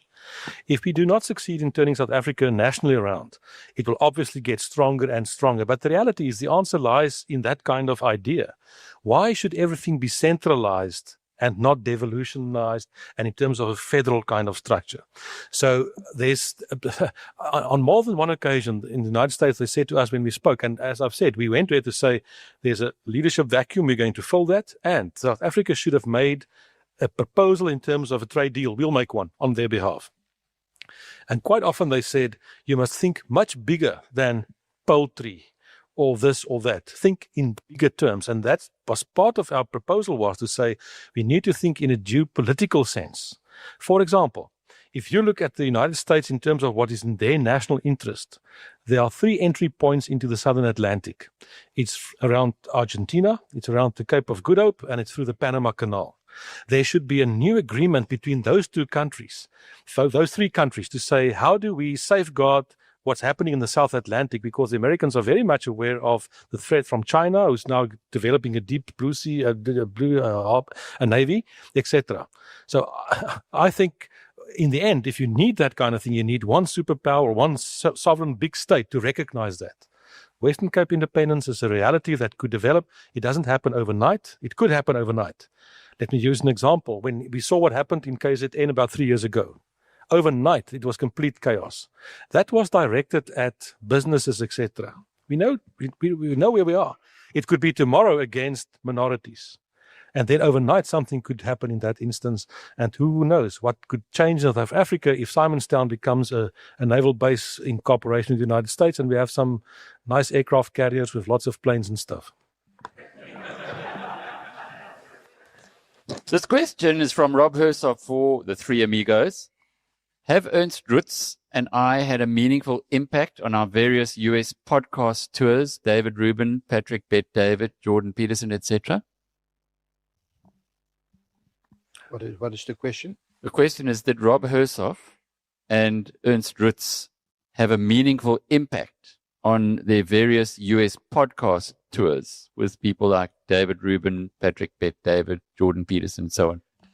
If I may, absolutely, there's no doubt about that. The days of mainstream media, I won't say it's over, but I'll say it's very much limited. The new way to communicate with people are through podcasts. They've got and media influencers. They've got huge influence. If you look at the subscription of some of the newspapers and compare that to podcasters, you can't compare the two. So it had huge impact, and it shouldn't be. It should still be. And if they can, they should continue with that, because that's the way to get the message across. That's how you internationalize a plight of a people or a plight of a country, etc., and expose the wrongdoers, which we need to do. The days of everybody saying kumbaya about the ANC are over. But the point, I guess, being the American zeitgeist towards South Africa, such that it is, has been influenced by these kind of developments? For sure. Corneille said now that we also met with the two agricultural unions in the USA, Farm Bureau and the National Farmers Union. Now, I know those guys. I spent years with them in the World Farmers Organization. There was always an American on my board since I became president there. And we would often discuss the situation here in South Africa and next door in Zimbabwe. But they only heard that story from me. And hearing the same story from Rob, hearing it from Aaron's and other podcasters, they realized that there is something much deeper going on here. And they would ask questions on the facts which were shared by Rob and Aaron's and the others. But not only there, also here, I only met Rob for the first time today. But I was looking for him for a long time. I wanted to say to him, listen, you cannot whip up the farmers, because after the meeting, when they have a braai, then they would quote him and ask me the questions about it. The impact of podcasts on the psyche of our farmers can never be underestimated. Positive or negative? You don't need to give farmers good news to make them positive. They just want to hear the truth. And they want to believe that there's somebody who understands the undercurrents and who's trying to get handles on it. Can I just say on that point too? And I'm saying that insofar as I meet with farmers' organizations from Cape Town to Messina and from Durban to Port Nolloth every week of my life. The current generation of farmers, the older generation, my generation, are hellbound to get this country on its feet again in our lifetime. And they believe it can be done if enough of us stand together.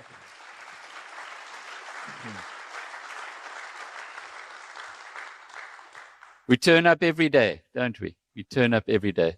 Gary Liebenberg's question, how many farmers do you think will take up the offer of refugee status and move across to the US? Can I also take the first bite on the apple there? When AfriForum and Solidarity said that they are not going to assist in this process because they want Afrikaners to stay here. We in SAI, because we are involved with the farmers who are farming elsewhere in Africa, and we service embassies every week. We have created a capacity to service embassies. We decided that we will keep a list of those who want to go and keep contact with them. And we have just under 1,000 on that list at the moment, of which only 5 are really farmers, still active farmers. They are not really farmers who want to go. There are 3 groups on that list. There's the biggest group are youngsters who work there every year, the H2A program. We tried to keep track on them, and we thought there were 16,200 this year, but there are 25,000 of them. And they earn dollar there, and they come back with some money in the pockets. But much more important, they come back with valuable experience on high-tech machines, and they are exposed to management models on farms which is still unknown to us. And they feel they understand the system there. And you know, the barriers to entry in our profession is so high now. It's nearly impossible for a youngster to start farming if you do not inherit the farm. So they want to stay there to be farmers. Then there's a smaller group, middle-aged people, heads of families who fell victim to BEE. They were middle management, silo or cooperative floor managers, and they've lost their jobs and they don't see a future for themselves here. They don't think they will get the job again because of BEE. And then there are those, it's fortunately a very small group, but a very significant group who were victims of farm attacks. There's the one guy, he farmed in the Sondagsrivier Valley. There was a farm attack and they killed his mom and his daughter. And then a year later, there was another one in which they killed his wife. Now, we gave him assistance, berading, counseling. But the psychiatrist said to us, it's not really helping very much. Now, that guy also said, I want to get out of here. And who are we to say to him, nee man, byt vas. Could I just add, sorry, about the refugee thing, one point. In the letter, I also sent a letter to President Trump, and I thanked him for reaching out specifically to the Afrikaners and the farmers, offering refugee status, which he later on expanded to all minorities in South Africa. But while we were there, I made the following point, and I thought it was relevant. 50 years ago, exactly 50 years ago, 1975, the Portuguese government fell in Portugal, and because of that, Portugal lost its colonies in Angola and Mozambique. And thousands of Portuguese people from Angola and Mozambique streamed to South Africa. 1975. At that stage, my father was the Minister of Interior in South Africa, and you'll find some clips on YouTube where he spoke dealing with those issues at that stage.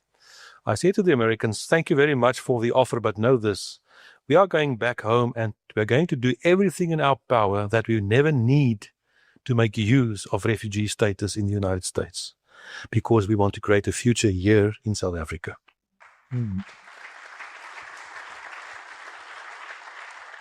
Gerard, within the NIASA grouping, we were having a chat over dinner, and you said that 40 businesses a day from your members were a month were closing. Are those people who lose their businesses through poor economics or whatever other reason, are those people wanting to go over and take advantage of this refugee opportunity? I don't think so.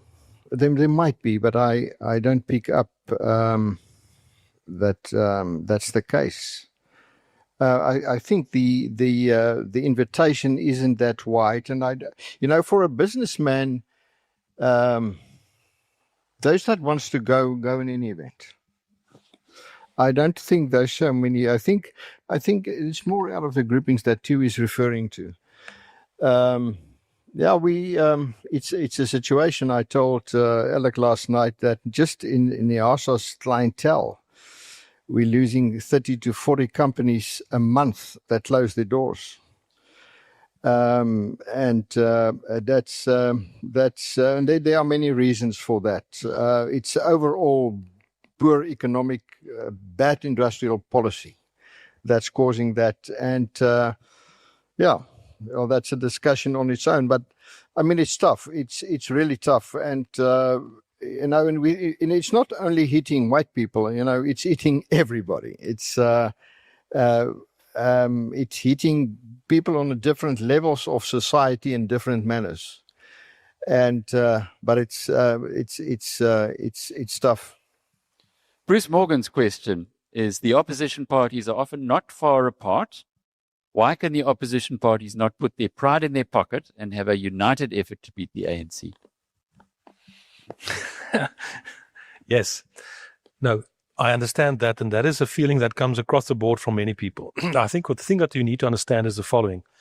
Our electoral system is a system of proportional representation, meaning each and every vote counts. So you've got one or two options. The one is to create a new political party, one entity where everybody comes together, and you form a new structure, and then you participate in the election as one united thing with one proportional list, etc. That's one option. The problem with that is you ask yourself the question, it's not that simple to create a new entity, it's not that simple to create a new emblem, and there are always struggles between the leaderships, etc., etc. But there is a question that says, for example, who's got the best ability to attract the votes of those rural voters in northern KZN? Maybe that's the IFP. And there are different political parties that appeal to different segments of society. But what we need to tell the electorate is, and I think we need to indicate that before an election, the following parties are prepared to cooperate and to work together in a coalition. And you can vote for the party of your choice. I think we must understand that. It's very unlikely that ever again we're going to have one specific party alone that will attain a majority. We saw a number of coalitions after the last election in some of the metros and in the Western Cape. My prediction is we're going to see coalitions throughout South Africa, and we need to form governments of the good people against the bad people, and that can be done.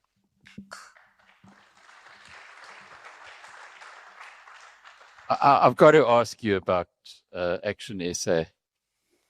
And because before the election, they would certainly have said anyone but the ANC. And now we've seen things have gone a little bit awry as far as that promise was concerned. Yes. Parties come and go.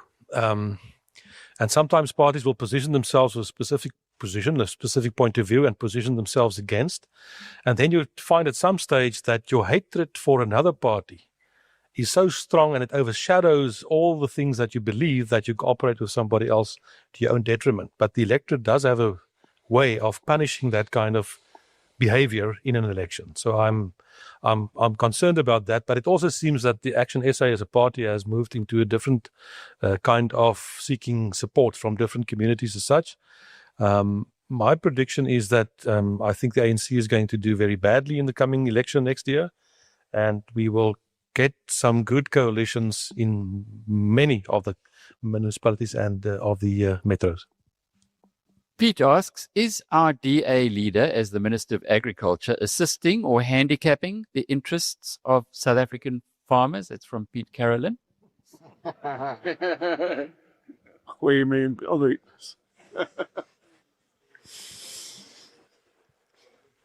Agriculture is a business. Every farm is a business. And the business must be profitable. That's the most important part of it. So we are fighting for the profitability of our farms, especially the smaller and medium-scale farms. He's, of course, not answering that. And no, I'm on my way there. I'm trying to do it politically smart. Give me a chance. John denies that he knows you. Let me just help you. Let me tell you, I will answer you this way. Something which was wrong under the ANC is not right just because the DA is now the minister. We need a change of policies. We need policies which is conducive to profitable agriculture. And most certainly, threats of expropriation without compensation and BEE. I mean, how do you BEE a family farm? What's even the moral foundation of trying to put pressure on a family farm to get in partners? It's hard enough for a father and his son to farm together. What to say a partner which you did not want in this business?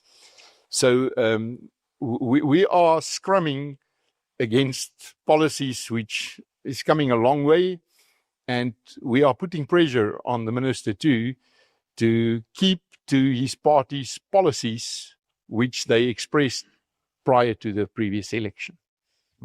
That's very interesting. So he is not implementing the policies of his party in agriculture. He's implementing the existing policies, i.e. the policies of the ANC. What they say when we confront him, he says that there's muscle memory in his department. And it is so, you know. I think for a minister to come from outside the ANC and inherit department like that without making changes to the top structure, because other ministers have fired senior officials and replaced them. It has not happened in agriculture. And we are really being mimed with, for example, foot and mouth disease at the moment. It is a crisis. Every day farmers would call and say, I need to pay my koöperasie skuld at the end of the month.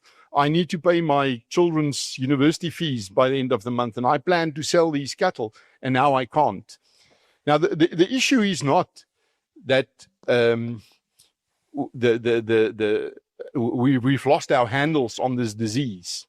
Why did we lose the capacity to produce the vaccines in the first place? Why must we import it from Botswana?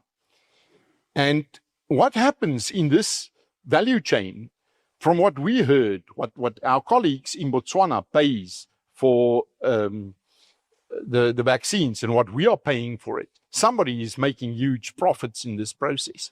So the farmers want to see real action to cover the pain they have in seeing their businesses being destroyed because of foot and mouth. So I can see why John Dyonase says he doesn't know you.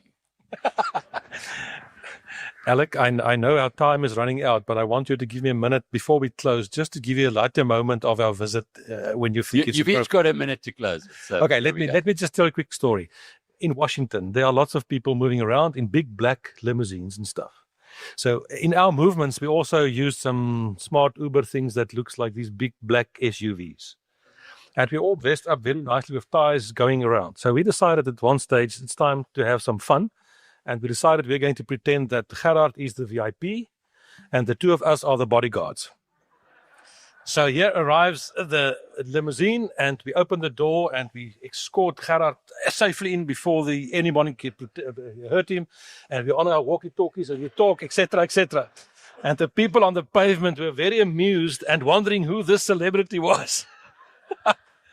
But I can assure you we had a lot of fun while we were doing our work. Gerard, I know you didn't get a word in edgeways here. Was it different in Washington? No, it was. We had it was very constructive. Just an interesting story. The first time we walked into the corridors of Congress, what I noticed is groups of people standing and talking, not like 2 or 3 people just having a chat, but formal meetings, groups. See, various groups standing. And we were at a meeting with a congressman, and he was supposed to be there. He couldn't make it. And then we met with his staff, and then the message came, he needs his office urgently. So they said to us, we will continue the meeting in a corridor. And that's what happened. And that's what I realized. All these Congress and Senate offices are quite small. Well, that's too small for the congressman or a senator and his staff, but they are squeezed into those offices. So where do they meet? In the corridor. And that's where these groups stand, and it's short meetings, very effective meetings. making notes, making decisions there in the corridor, and you see that's where they meet, in the corridor. There's no boardrooms with coffee and rusk like we do in South Africa. You do it in the corridor. Yeah, very, very interesting. And you need to take that back to NIASA members. Maybe it'll assist with their meetings. Yeah, and now we'll go back to the coffee and rusk thing in South Africa. Last word, Theo?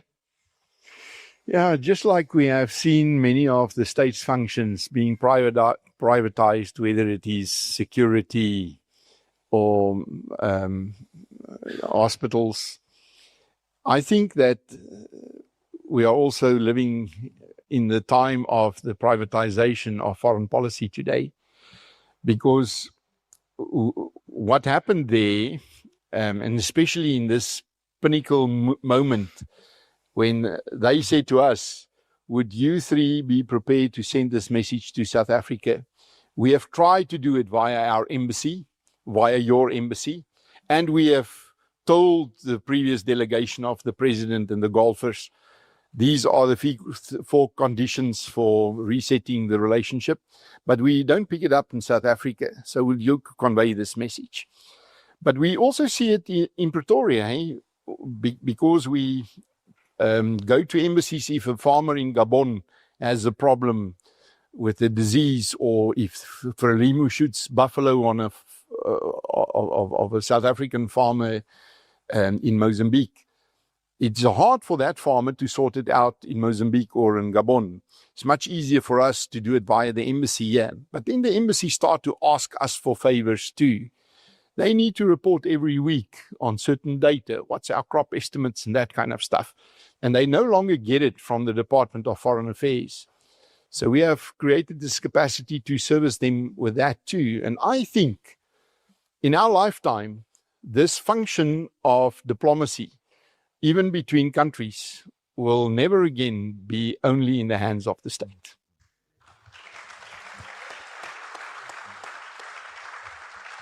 Well, gentlemen, the diplomatic mission, unofficial, not treasonous, served us well from what you've shared with us tonight. Thank you so much. Let's give them a round of applause. Thank you. This BizNews production is brought to you by Brenthurst Wealth. Building wealth and protecting legacies since 2004. Invest better with Brenthurst.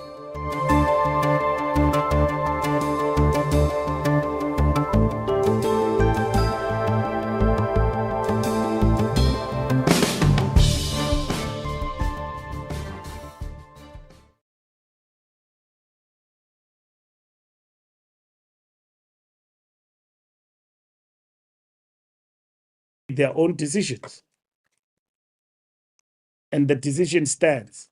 The party is going to contest. The question before us is, and that can only be answered by the party, not the why they took a decision to stand on their own.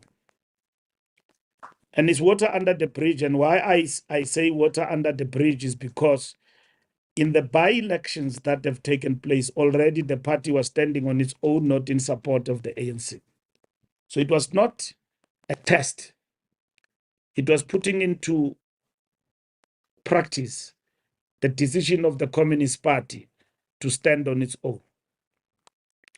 We have gone to the General Council, we reported, and at the end of the General Council, it was said that, among others, the National Executive Committee must now sit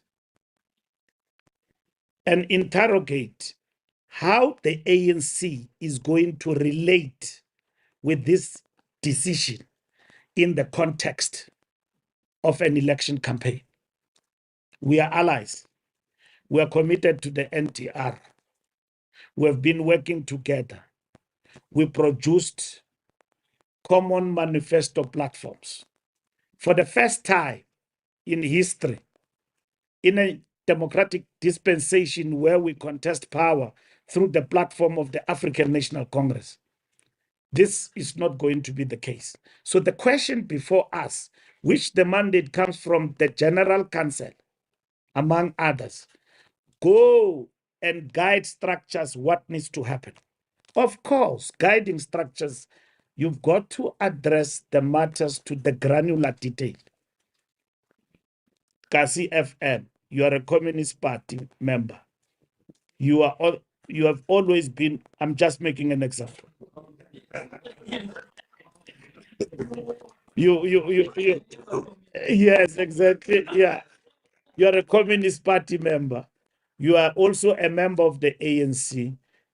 You have enjoyed dual membership, and the constitution of the ANC also guarantees that you can practice dualism as long as it is within this.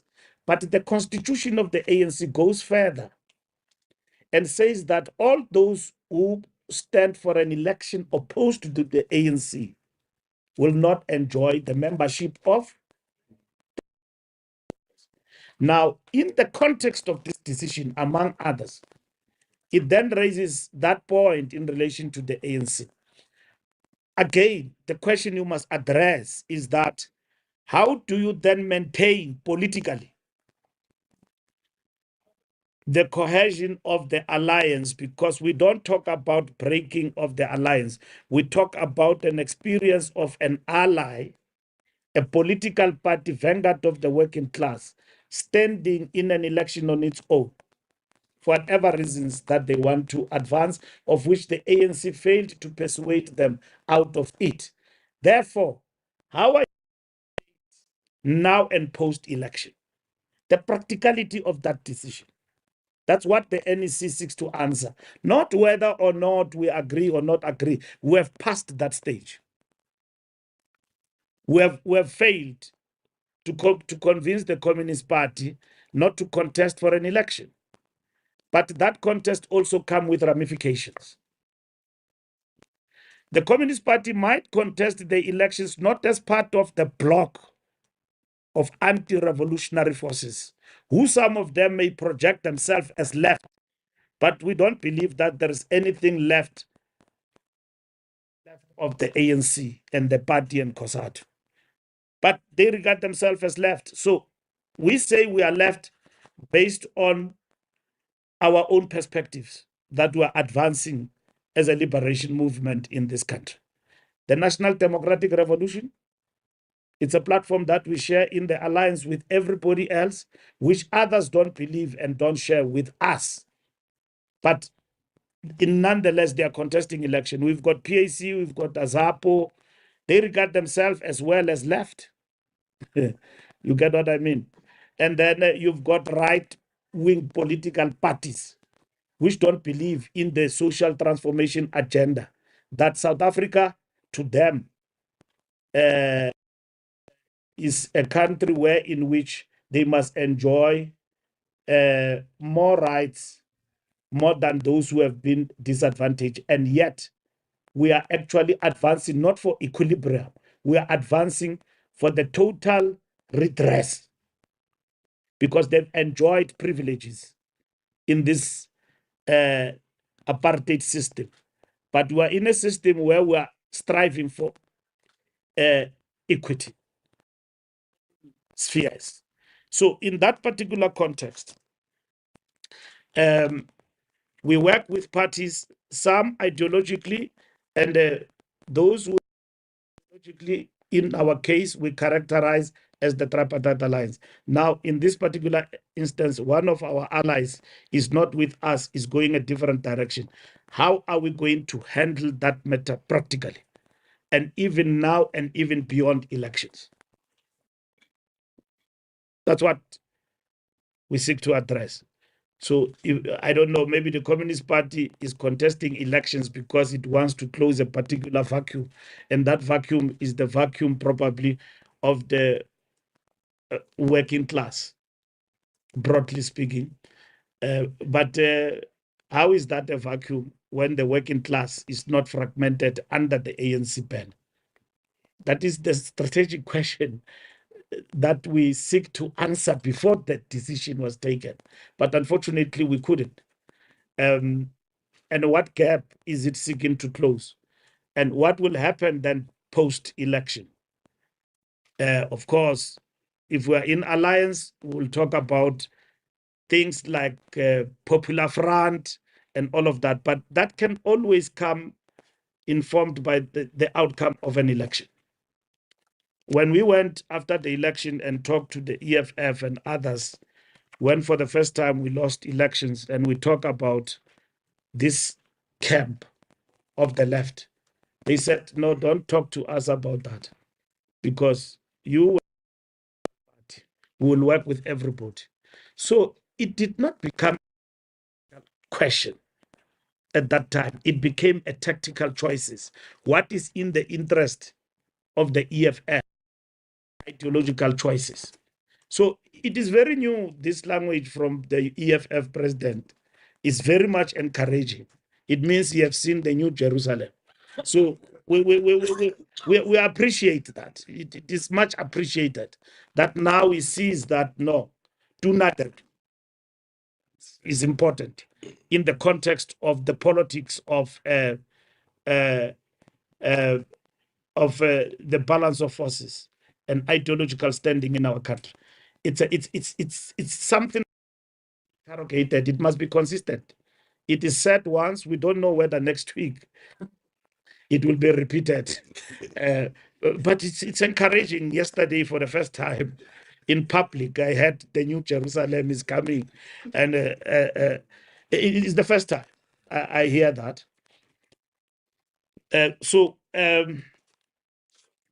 The SACP this week and today, that's what we are going to do. And from there, we are then going to engage with them. So when I answer your question, Tebu, again, that we're not going to, no, we will relate to the media what is our decision. But we prefer to brief them first about our decisions. But because we are an independent formation also, we'll brief you about the outcome of the NEC. But just in terms of decorum, there is nothing to be hidden. A decision is taken. We're just dealing with, in terms of this decision, with it. They might then say, no, we're doing things in this manner. We think we must move in this particular manner. That will be mostly welcome. But the decision is taken. Now, the ANC can't wait. We are announcing the processes of councillors. We are dealing with councillors. We are going to appoint councillors. We must then decide practically how are we going to do. You are a ANC chap. We must decide. You can't have both. You can't have both. Because you've got to choose one. Mahlengi is Communist Party, so if he wants to be, he will say, no, I'm ANC. Because the decision is that particular reality. But in the strictest political context, what does it mean, dual membership? Contesting for local government. It has always been dual membership based on the strategic connection between the allies. Is that going away? No, only Congress can answer that question of the ANC. In the middle of dealing with this issue, we had to our midterm report, we reported to our structures and they gave us a mandate, deal with the practicality. They didn't say break the alliance. So there is no decision. And somebody was asking that question. We don't have that mandate.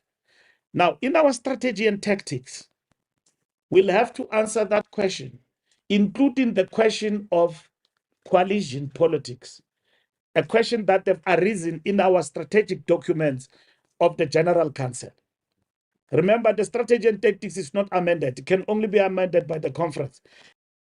Strategy and tactics, and in the discussion document of the General Council, we are raising an issue there about the implication and the impact of coalition politics in our democratic dispensation towards a national democratic society. It's a new phenomenon which the ANC must properly characterize. And the ANC must equally deal with dual membership if, therefore, it is something that we need to deal with as the African National Congress. But practically, in terms of the election campaign, you need to deal with the practical question of you can't have same people serving the same organization. That's the practical thing you've got to deal with. In the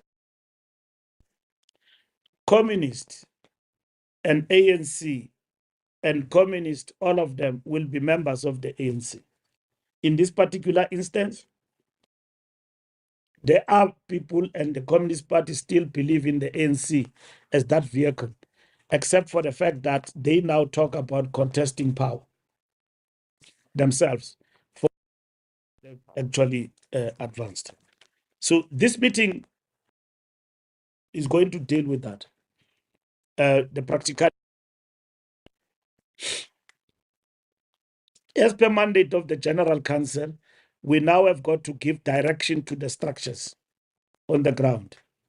And also, as we do this beyond that and campaigning, how are we going to relate to each other is very much important in the context of the campaign.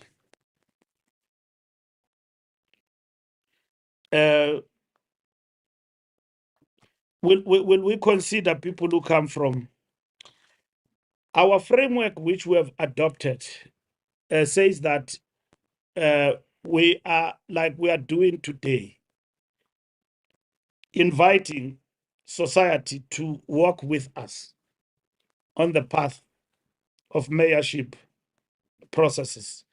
The top 7 of the ANC is going to get a shortlisted list of people to be interviewed for mayoral candidates, and then they will then recommend mayoral candidates. In terms of the deadline, we're going to finalize that process and announce by June. We've reworked our deadlines. By June, we'll announce mayoral candidates. Now, first step, we will invite everyone who seek to suggest, Joburg, who do you think can be the best mayor, and all of that. The ANC has not firmed up its decision in relation to people necessarily who don't hold membership, whether they can be incorporated into standing as mayors. I think the National Executive Committee that will sit in April and will guide us on that. But we're going to invite society to suggest who will they like to see as mayors in Johannesburg, in Ekurhuleni, and everywhere. And all these people will be shortlisted based on our criteria and be called forward for interviews. And the top 7 will interview, and then we'll have a small committee secretariat that will, based on the criteria, shortlist. And then we'll have a pool of names this around April. Like we announced today, in all our platforms, we're going to invite society to make suggestions to Luthuli House directly, and then we'll shortlist the names for people who would like to become mayors for the African National Congress. And then the officials in taking a decision will be guided by the framework. The framework has not firmed up the question of whether, if you don't hold membership, you can be a candidate for the ANC. But it is happening now in the candidate selection of local government that some of the candidates who are our councillors are not members of the ANC. They've been selected in community meetings. So we are likely to follow,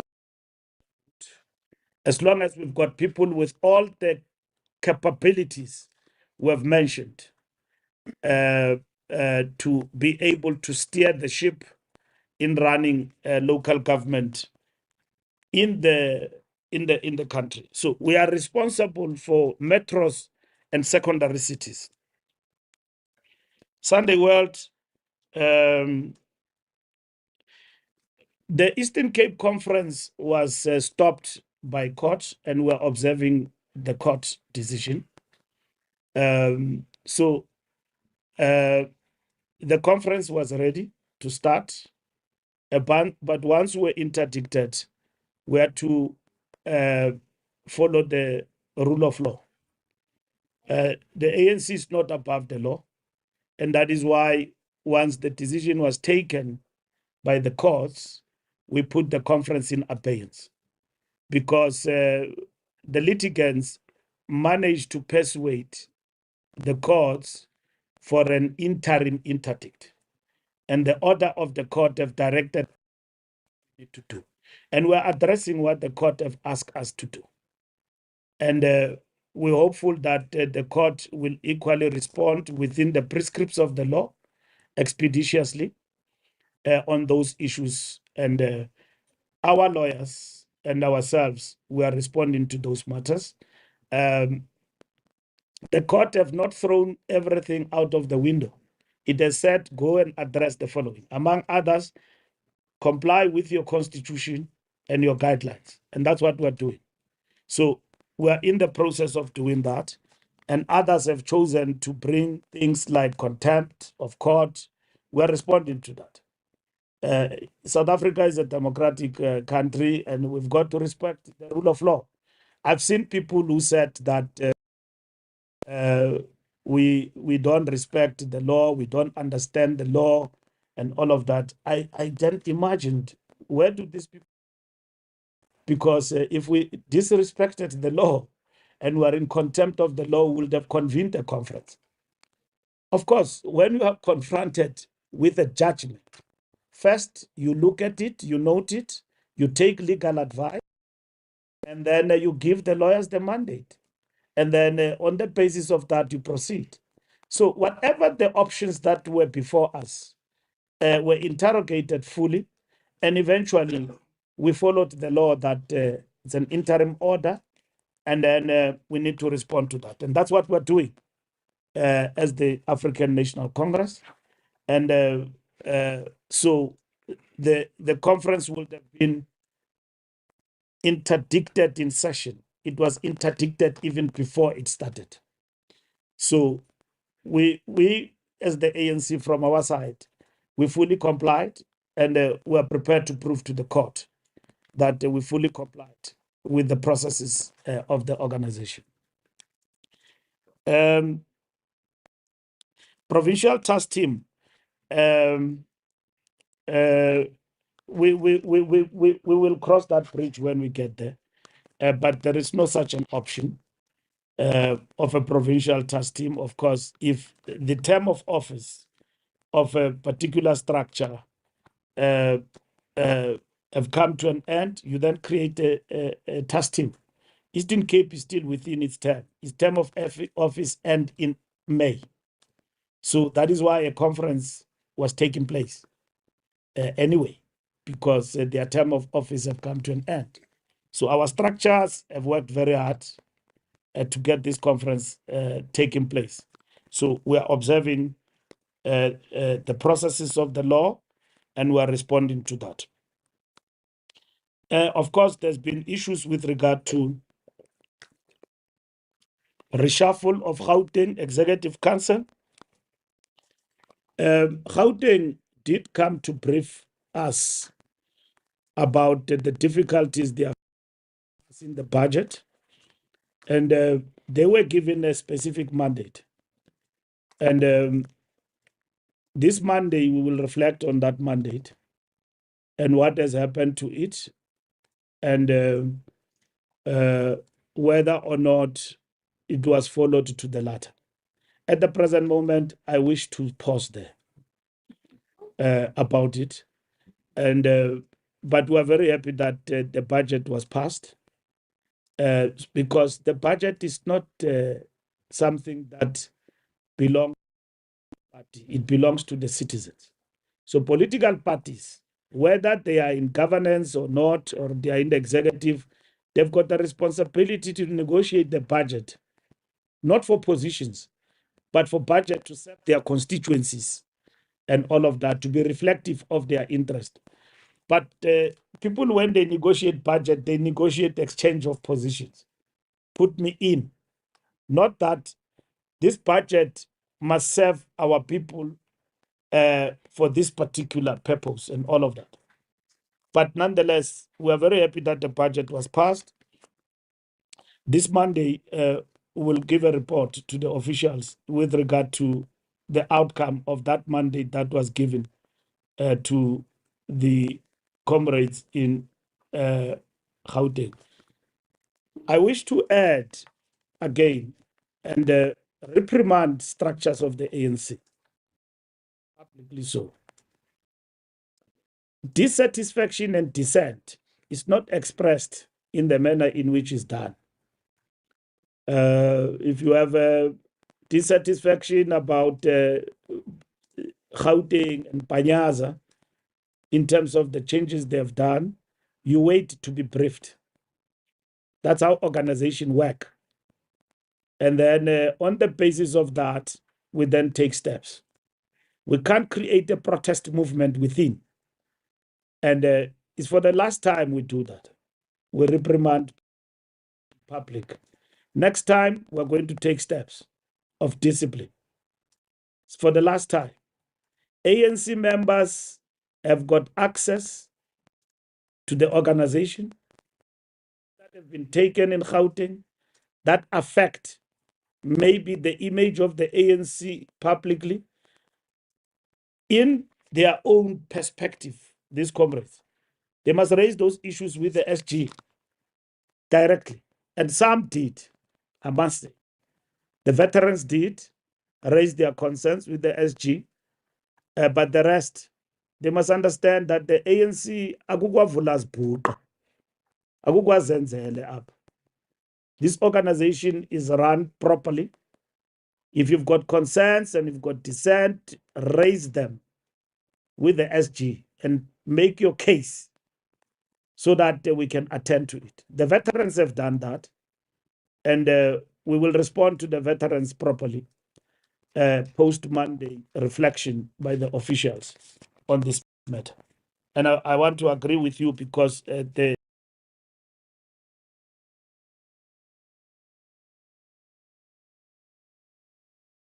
decisions and the decision stands. The party is going to contest. The question before us is, and that can only be answered by the party, not the why they took